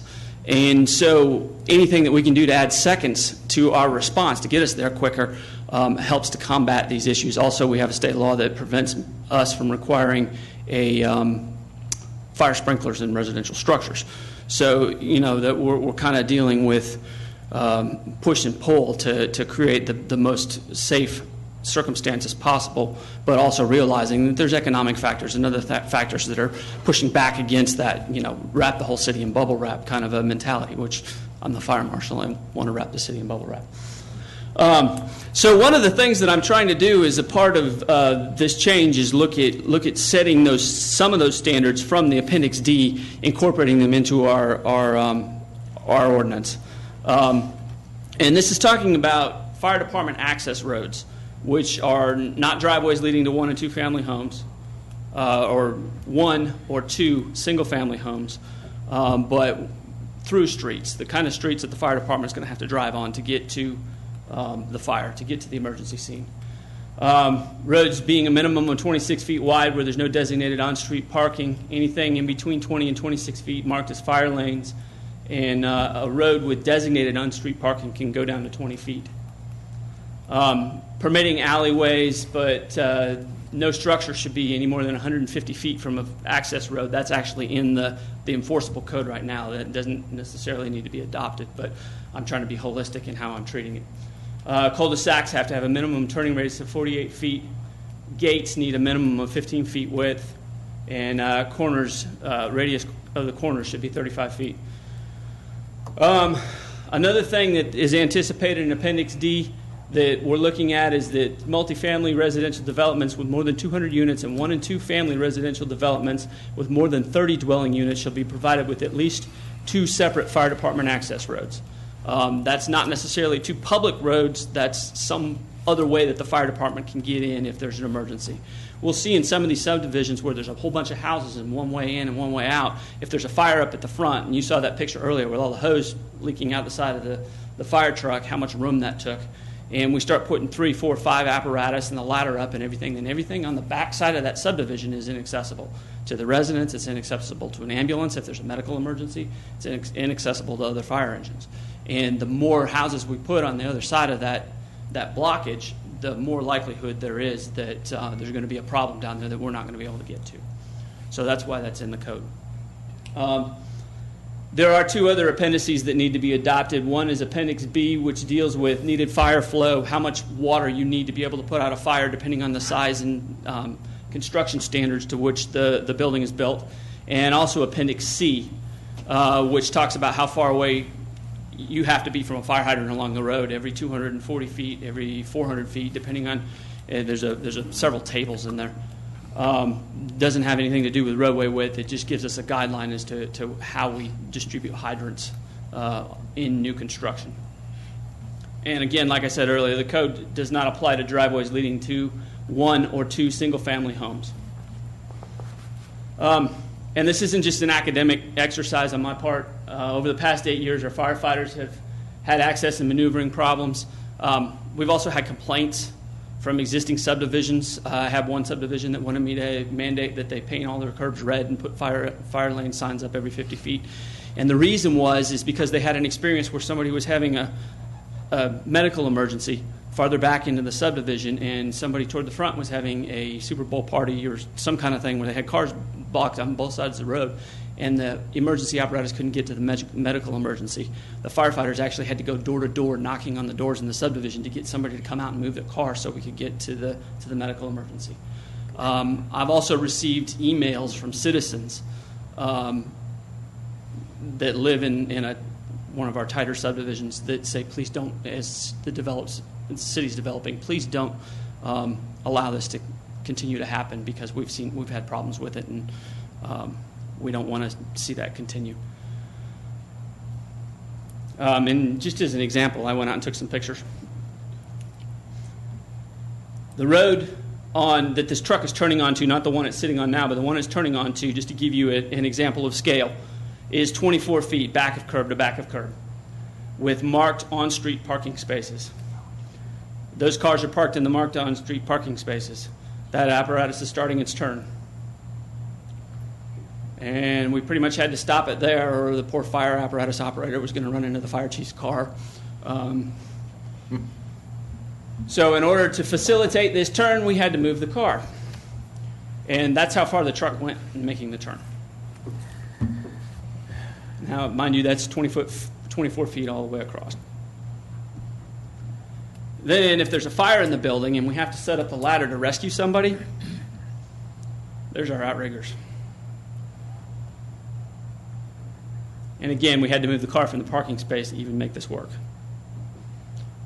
And once we get the vehicle in position, in an emergency situation where the hearts are racing and somebody's leaning out the window screaming, or some citizen is doing compressions on the heart attack victim, then we have to get the equipment out and so on. So seconds count.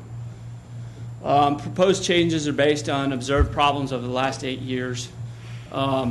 And these changes would allow us to establish infrastructure standards that will maximize our ability to serve our community and at the time of the greatest need. I went through that kind of quickly. I'd be happy to answer any questions you have about this. Okay.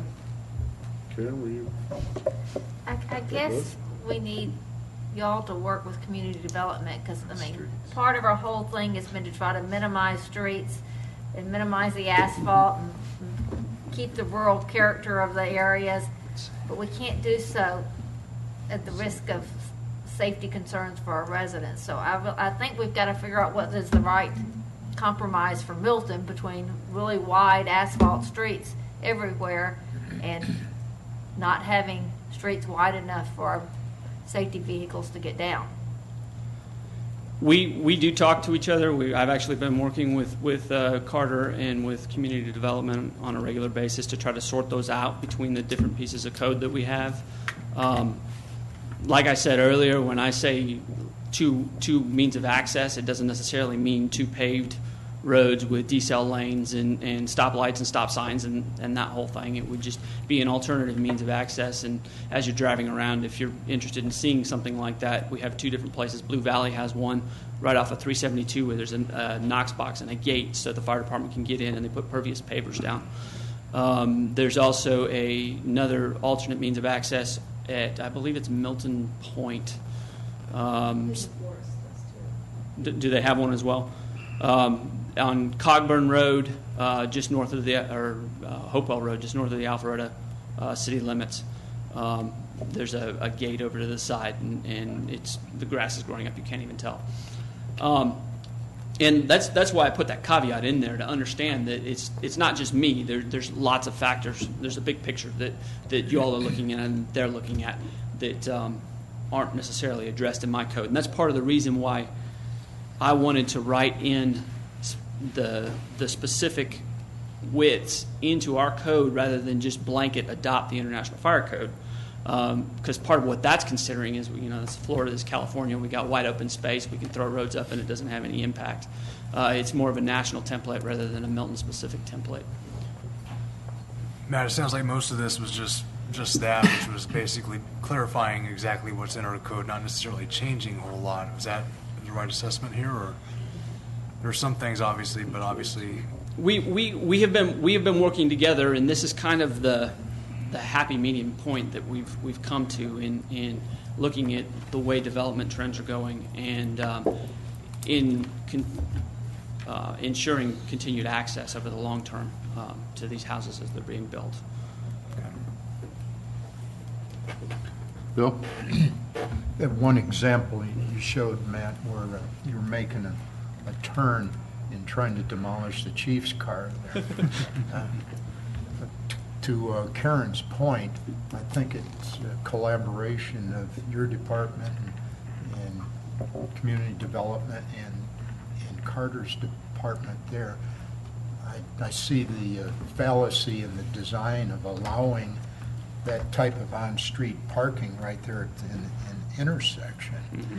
So maybe it's eliminating something like that, and maybe it's an issue of radiuses at intersections too, that seem to be a pretty tight. That is radius. one thing that we've discussed, and in the past, sometimes I even got plans issued the other day that had that on-street parking, and then they plopped down the hydrants irrespective of where the on-street parking was, and there were 3 locations that I found where the hydrant would be on the other side of where the cars were supposed to park on the street.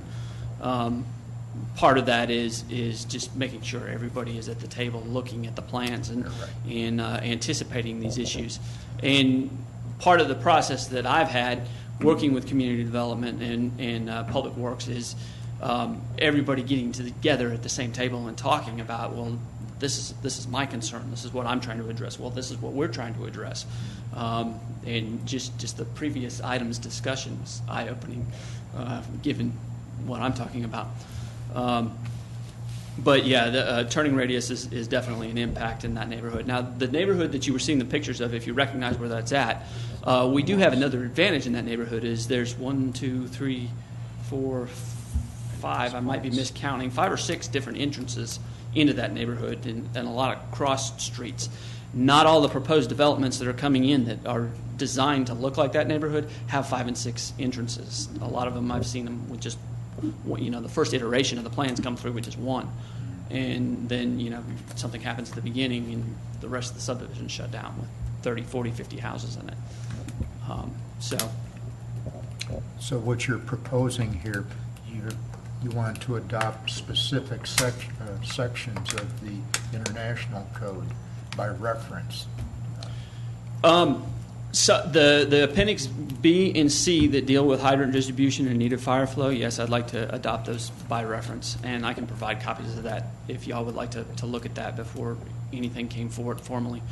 Appendix D, I don't want to because it has some it actually has, I say 26 feet, and when you go through and you add up the math on theirs, it works out to like 29 or 30 feet on the roadways. I also realize that that's unworkable as well. So that's part of the trying to come up with a happy medium. And I think, median, excuse me, when I've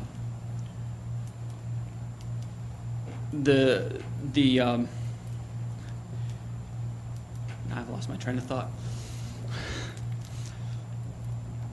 I will sit down with Carter and try to balance that all out. But I also wanted to keep the roadway sizes specific to Milton because I realize that is something that Milton is interested in controlling. That we don't want to just have an asphalt jungle out there either. And I'm empathetic with that goal. Okay. Anybody else? All right. Thank you, Matt.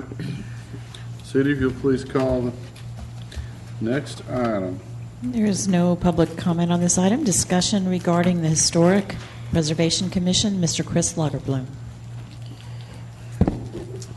Mayor and Council, I kind of forecasted this agenda item a couple of last meeting, I guess, that I really need to come to you tonight to get some direction on the future of the Historic Preservation Commission. As you know, the commission at this point is down to where there's 2 members appointed by the council, and with the 2 members being appointed, that does not give the commission the ability to meet at this point. We need at least 2 more members for the commission to meet.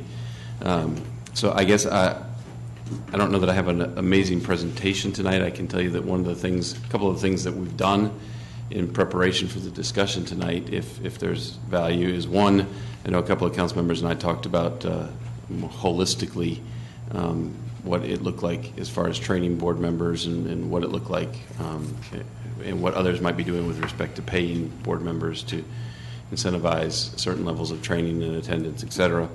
And the other thing is we've had our code enforcement staff out documenting a photo history of the remaining, what we believe to be the remaining historic structures in the city of Milton, based upon the 1995 study and then the 2008 scrub of that list. There was kind of a list of things that we started from, and we're single-handedly and individually going to each of those parcels and photographing what exists today.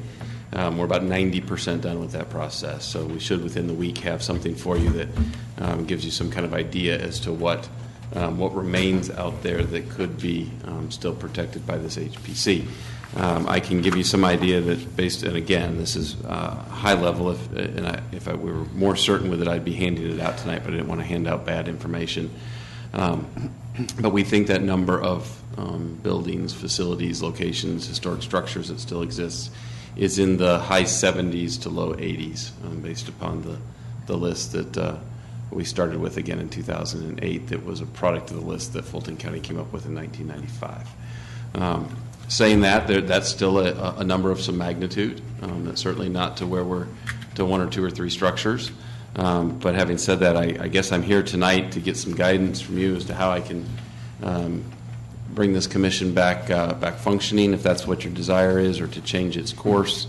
But right now, it's the one board that we have that does not have sufficient members to be able to even meet, and I do need to correct and fix that.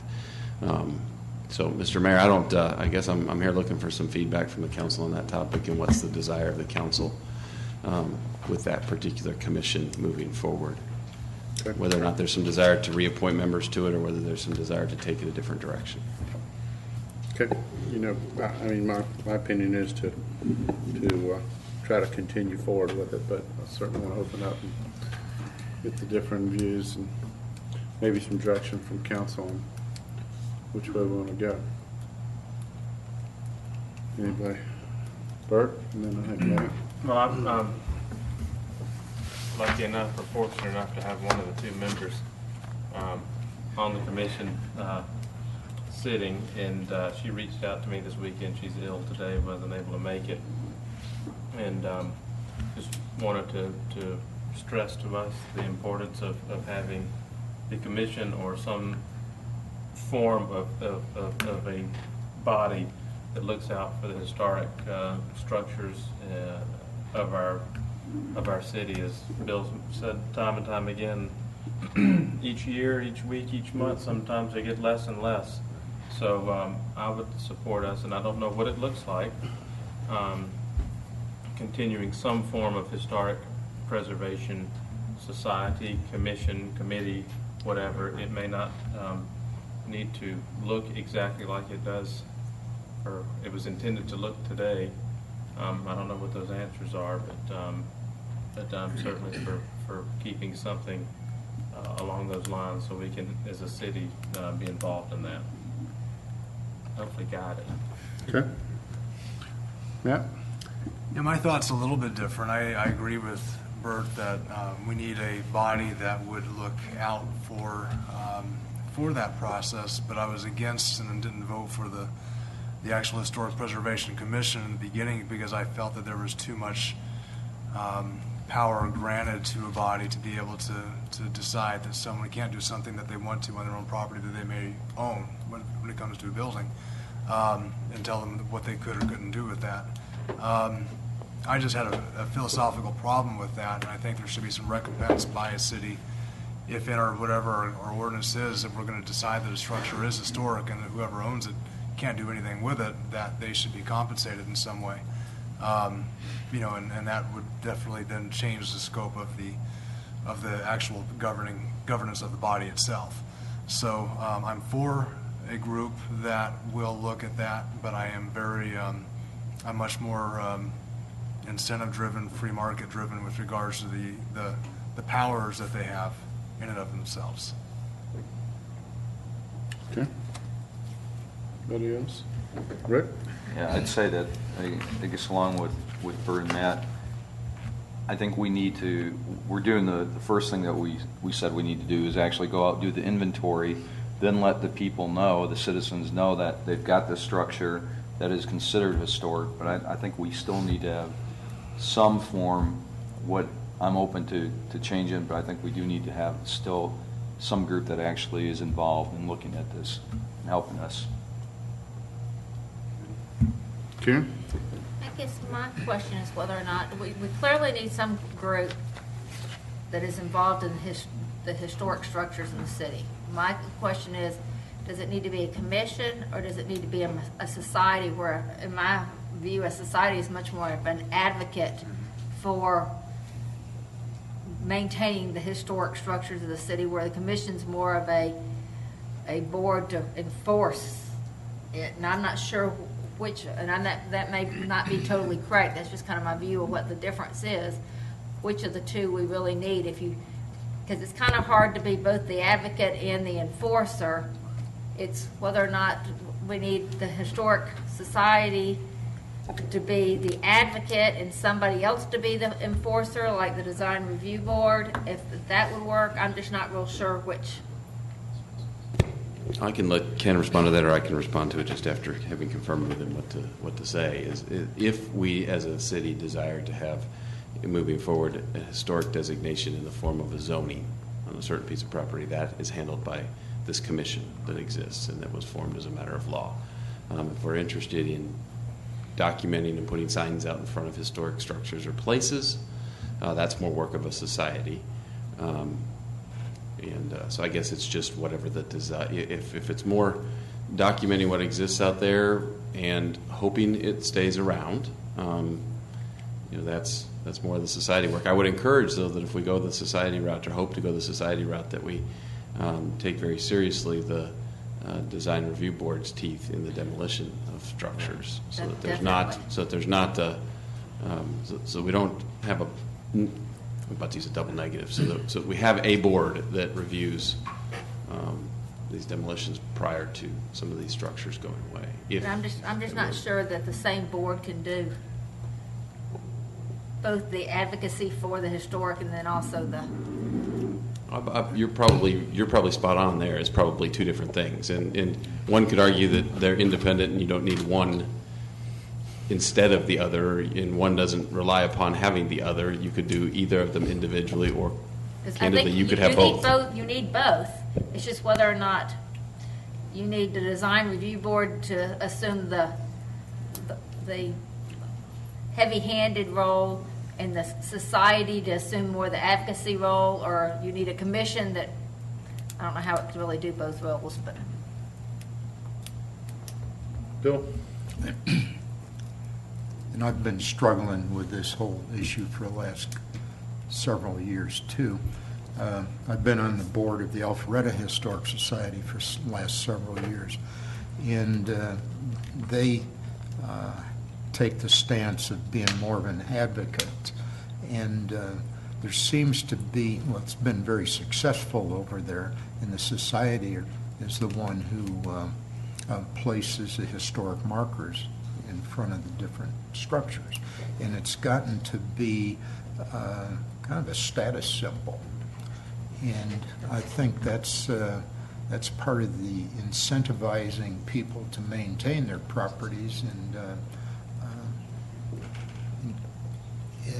promoting the recognition of other historic properties in the city. I think you need that type of promotion or promotional aspect that comes from a society, and I think you also need the legal aspect of it too, to where you can preserve these, which is a function of DRB and in our almost defunct commission right now. I want to just point out that in societies, there's certainly something that I've seen function. Alpha is a prime example of a highly functioning historic society, preservation society. Those typically, and I don't know if I could go so far as to say legally or not, but typically they function outside of the grasp of local government, where that wouldn't be an extension of what we would do as the city of Milton. We would hope that one of those, and we could encourage and help guide the development of one. It just would not be an extension of the mayor and council in the form of a board or commission. Is that? In fact, to the city manager's point, I've even seen situations where the historical society is extraordinarily powerful, and not because they have the force of law by way of being in an ordinance, as your commission does, but because of their advocacy role to the governing authority, to bring to the governing authority's attention structures of historical significance, whatever, and then work with the government in the form of agreements or other sorts of initiatives to try and save and candidly spur the local government to act. They can actually have more success than what I would sort of call almost an in-house committee that is sort of created by you, because the society isn't really bound by those rules, and they can work all the levers of power, if you will, and I mean that in a very positive way, to try to get relief.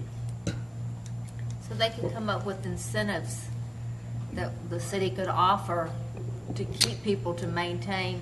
Of course, we would have to be the ones that actually pass those, but they could actually do the research and come up with, what would it take for people to agree to maintain those? I'll give you an example. In one jurisdiction I work in, the Historic Society identified a piece of property that had significant historic value to that jurisdiction. The agents, the government, purchased it and then entered into an agreement where the Historical Society operated it at their own expense for 15 years, and then makes that a very living, breathing, working, very meaningful part of the jurisdiction's historical preservation. So I'm just saying those are the sorts of things. One of the things I had Ken look at early on, because I had talked to a couple of council members, and I thought there was some desire to have a society. I didn't know if it was whether to have it in place of or to have it in coordination with the commission, as to whether or not there could be some way to keep a commission alive, so to speak. We've gone through a lot of effort to create codes that create this commission that has certain powers that is granted under the law because of the way that the code is crafted. I'm not sure how that looks if you all of a sudden give the direction and say, move away from a commission and let's try to focus a society towards coming to life. I want to make sure that, number one, we don't give up certain things that we have already been granted. One of the things I had Ken do is to look to see whether or not, in almost a placeholder position, because you obviously don't want to have citizens attached to something and then not feel as though they're being used, as to whether or not the mayor and council could, as a placeholder, just to keep a commission around at this point, could appoint themselves, much like you've done in the Facilities Authority. It is very not perfect. I don't know if that's a legal criteria, but it is very not perfect. I don't know that it rises to the level of not being able to do that, but I think that there would be other ways that we would recommend to you that if you had desire to keep a commission going, it might be one of those that we just need to change their charge and change their direction, but to at least maintain them a minimum number of people appointed to it so that it doesn't dissolve.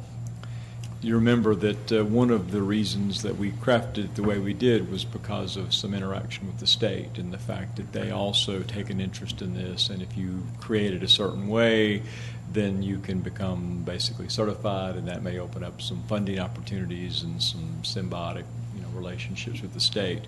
To the city manager's point, if we drift too far away from that model, of course, you still have the police power, but don't be thinking that we'll still be compliant with the state regulations. we're not compliant today. Right. No. Then that is true. Are we bound by the number of people on boards and commissions? In this particular circumstance, because it's driven by the state, you're not bound to 7. I believe you could also be bound by 3 or 5 in this particular circumstance and be compliant with the state. Now, you wouldn't be in compliance with our code without modification. What would be the negative to having the society, but also continuing with our board, other than council, including myself, just have to get motivated and get some folks that want to be active appointed to that board and fill it? Well, you They know. can exist, yeah, they can exist in parallel, and both can exist at the same time, or they can each independently exist without each other. I know we've talked, even if it, the board meets, they've got to meet so often just legally to keep our status correct, but. Don't know that off the top of my head, but yes, there is some, and maybe Travis knows, there is some fairly high criteria that go along with being a qualified local government with respect to Historic Preservation Commission. Because qualified local government is threatened in about 72 places in the code, and it has 35 different definitions. So you can't be qualified in one circumstance and assume you're qualified in all. There's specific things that have to happen with historic preservation, the least of which is a mandated level of annual or biannual training. And there's other things, but I very rarely we've not had that training that we've needed amongst the current commission. So I don't really get to criteria B, C, D, and E if I can't get success at criteria A. So yes, there would be, Mayor, I've talked now a bunch and I forget what even question you asked, and I apologize for that. Is there a minimum number of times? But there's, Yeah, there are criteria. I just hate to give up something that we have, and if there's some positive, which there is some positive things that can be done. Well, we're going to have to do something with it since it's codified into your ordinances. I mean, we've got to address it. Sure. You can't just keep people unappointed. No. That's why I said, and I'll take part of the blame myself. I've got to get an appointee on it too. So, that was to my point. What would be the negative, to do that, and also, as you said, Chris, we can't necessarily start a society, but hopefully we know people that could convince them to do that. So, again, that's kind of my thoughts. Is if we could, and maybe, I think what you were saying, maybe we don't have to have 7 members. Maybe it might only be 5, or. Well, according to the state, we don't have to have 7. There's other models. According to our code, it is. A member is appointed by each member of the council. We'd have to amend the code. You'd have to say, Chris, go shrink it down to 3, and I'd bring back an amendment to the code. Then you all would have to figure out how you wanted to pick those 3. Yeah. Well, it seems to me the biggest problem, or one of the biggest problems with that organization, has been the fact that they can't draw a quorum. And they've had to cancel several meetings because they couldn't draw a quorum. Now, you brought up the possibility of the seven of us constituting the commission, just like we do the public facilities. At least we'd get over that hurdle of establishing a quorum. It seems to me, too, that that commission hasn't had many significant issues that have come in front of it.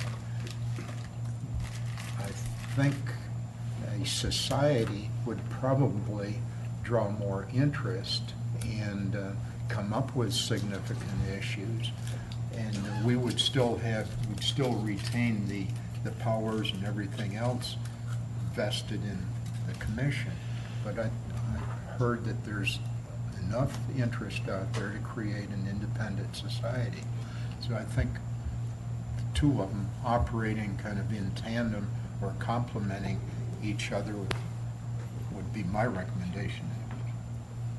I think I'm going to put Ken on the spot here. I think, and he might overrule me, but that to the extent that we'd get comfortable making a legal recommendation on allowing the council to appoint themselves as a commission, it would only be for a discrete period of time as almost a bridge measure towards getting citizens again back appointed to a commission.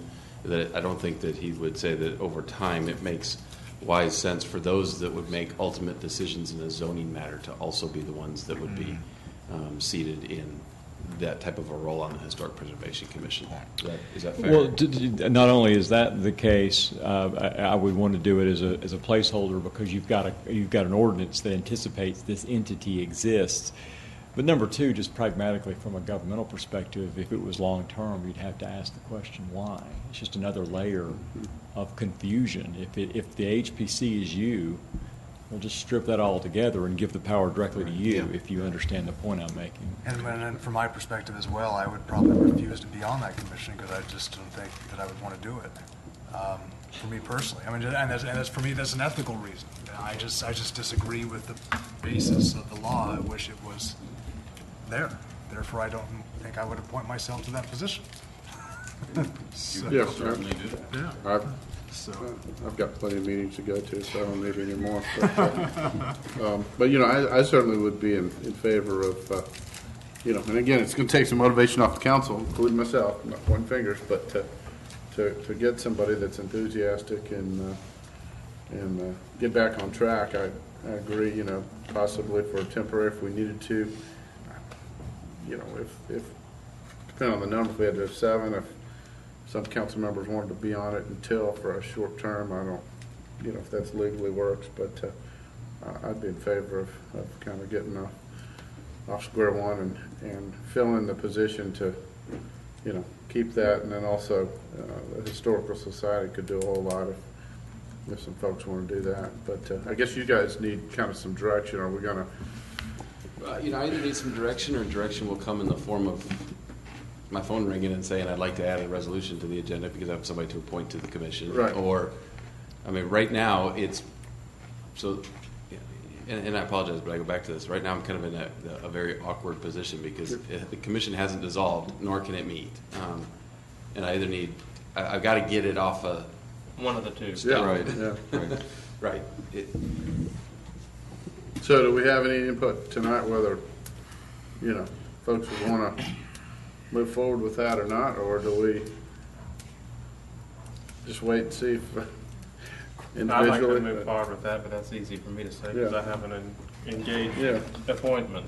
Yeah, and I can feel that too if we go that direction.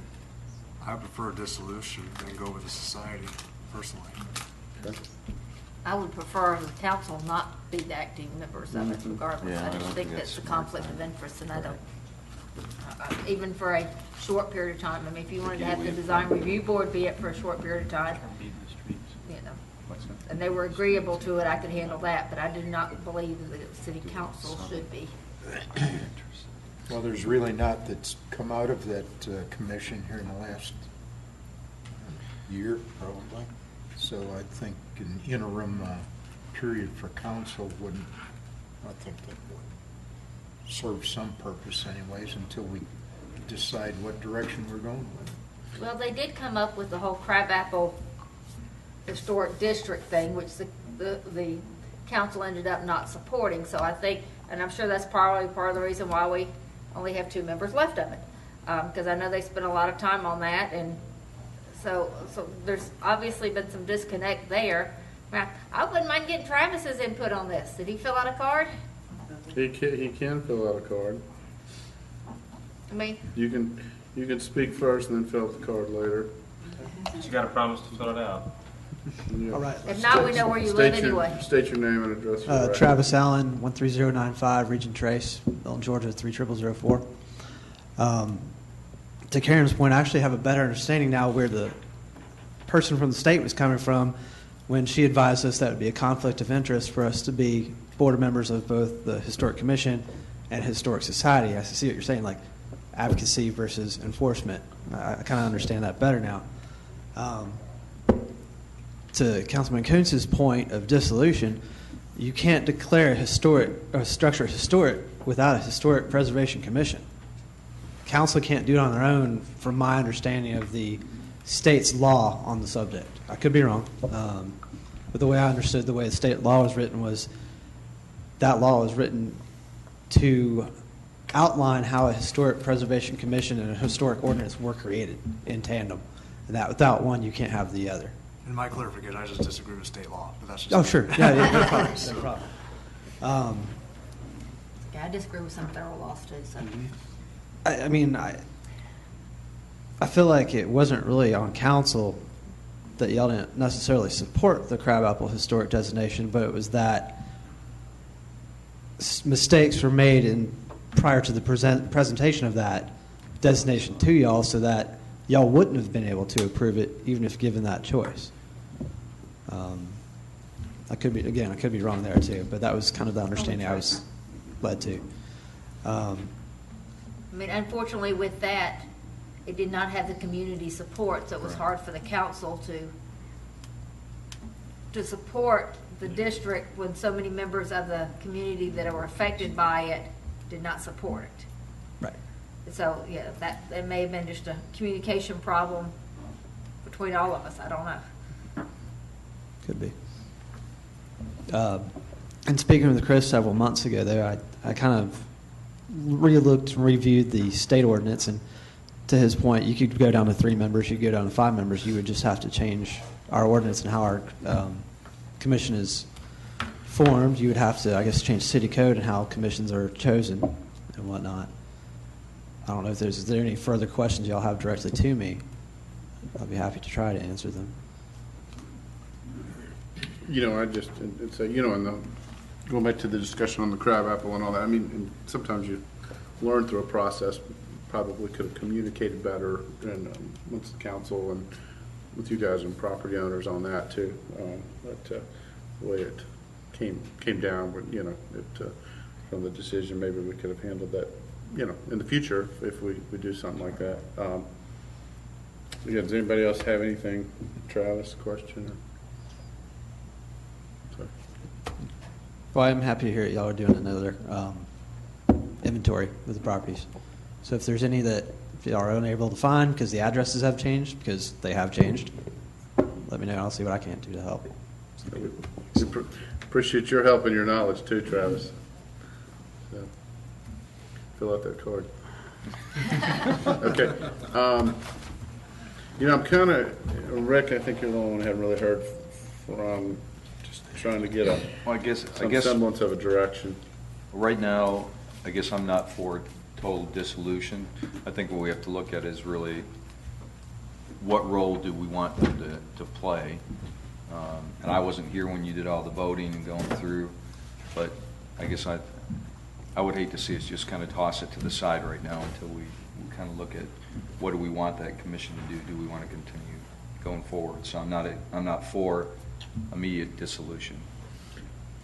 What are your terms? Okay. Not for. So what I've captured at this point There's no clear direction. Is that let me ask that is a very accurate statement. Let me say this, Chris, and see if this makes sense.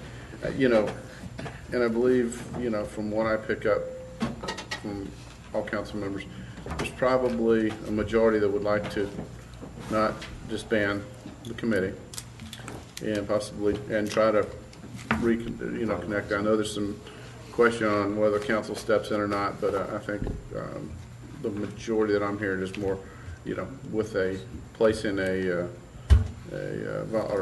person, an appointee.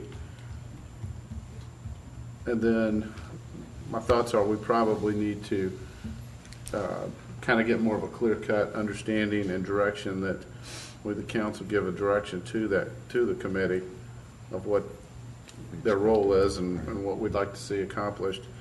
And then, also have the Historical Society.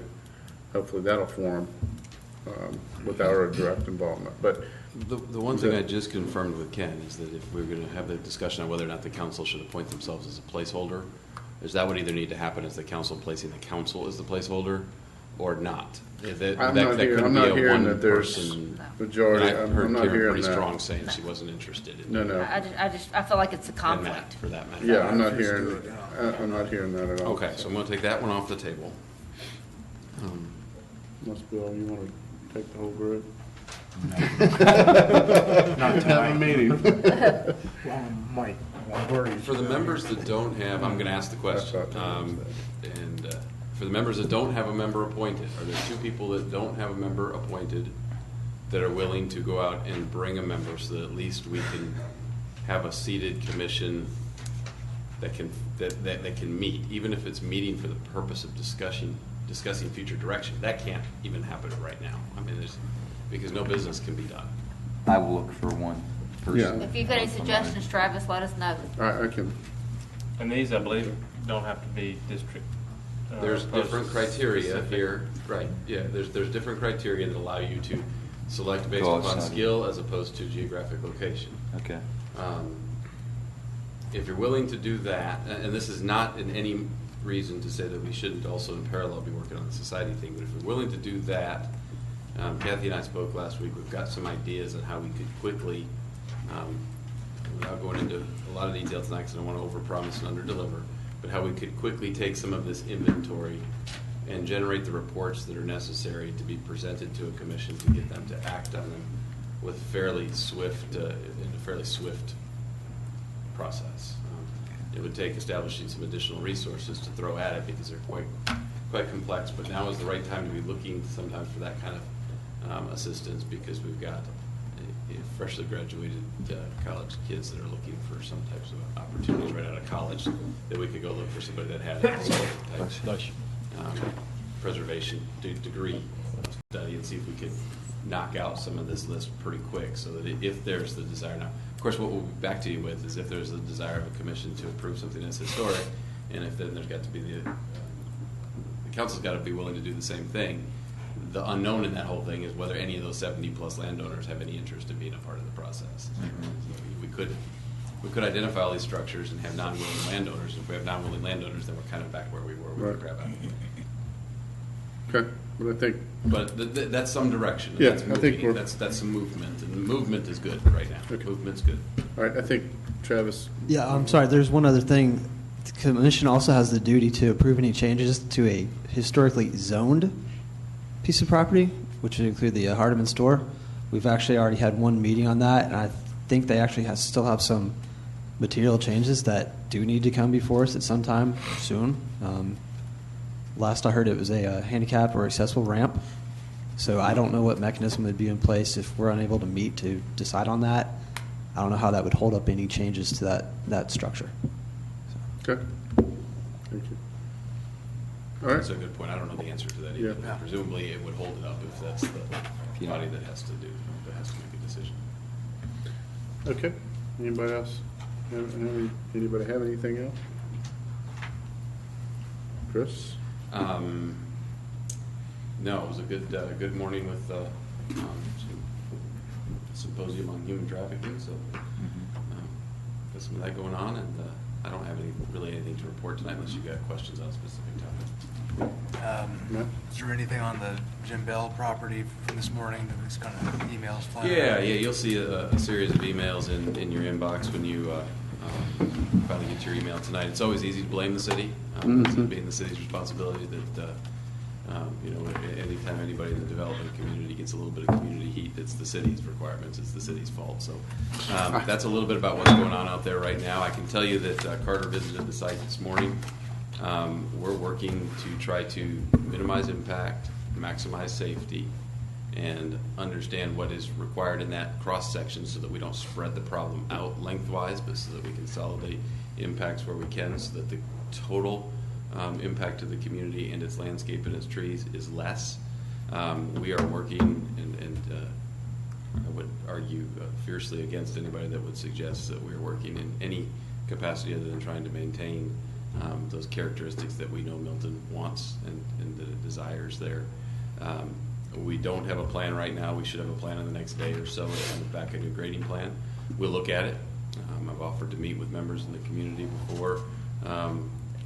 In the process of looking at it, it's not designed to be anything other than an open book. And we found, particularly also through this conservation subdivision thing, that sometimes you get to use the community to help the community solve its own problems, and rather than being in the middle of the universe and trying to always act autonomously to find a solution, sometimes it's best just to be a person at the table and let the community work towards a solution. So we'll be doing that in this particular circumstance. I can also tell you that there are some things that we've discovered in review and analysis of this, some things on Mr. Bell's property that in fact weren't included, that were conditions of his special use permit in the form of a trail and some paving of some driveways. So there's some unanticipated things that were found here as well, which we'll also have to address. Not only are we going to have to address this entrance to the neighborhood, but there's some conditions of the council that were placed in 2008 on the property contingent upon a business license issuing that we'll need to get Mr. Bell to address prior to the issuance of his next business license to continue to operate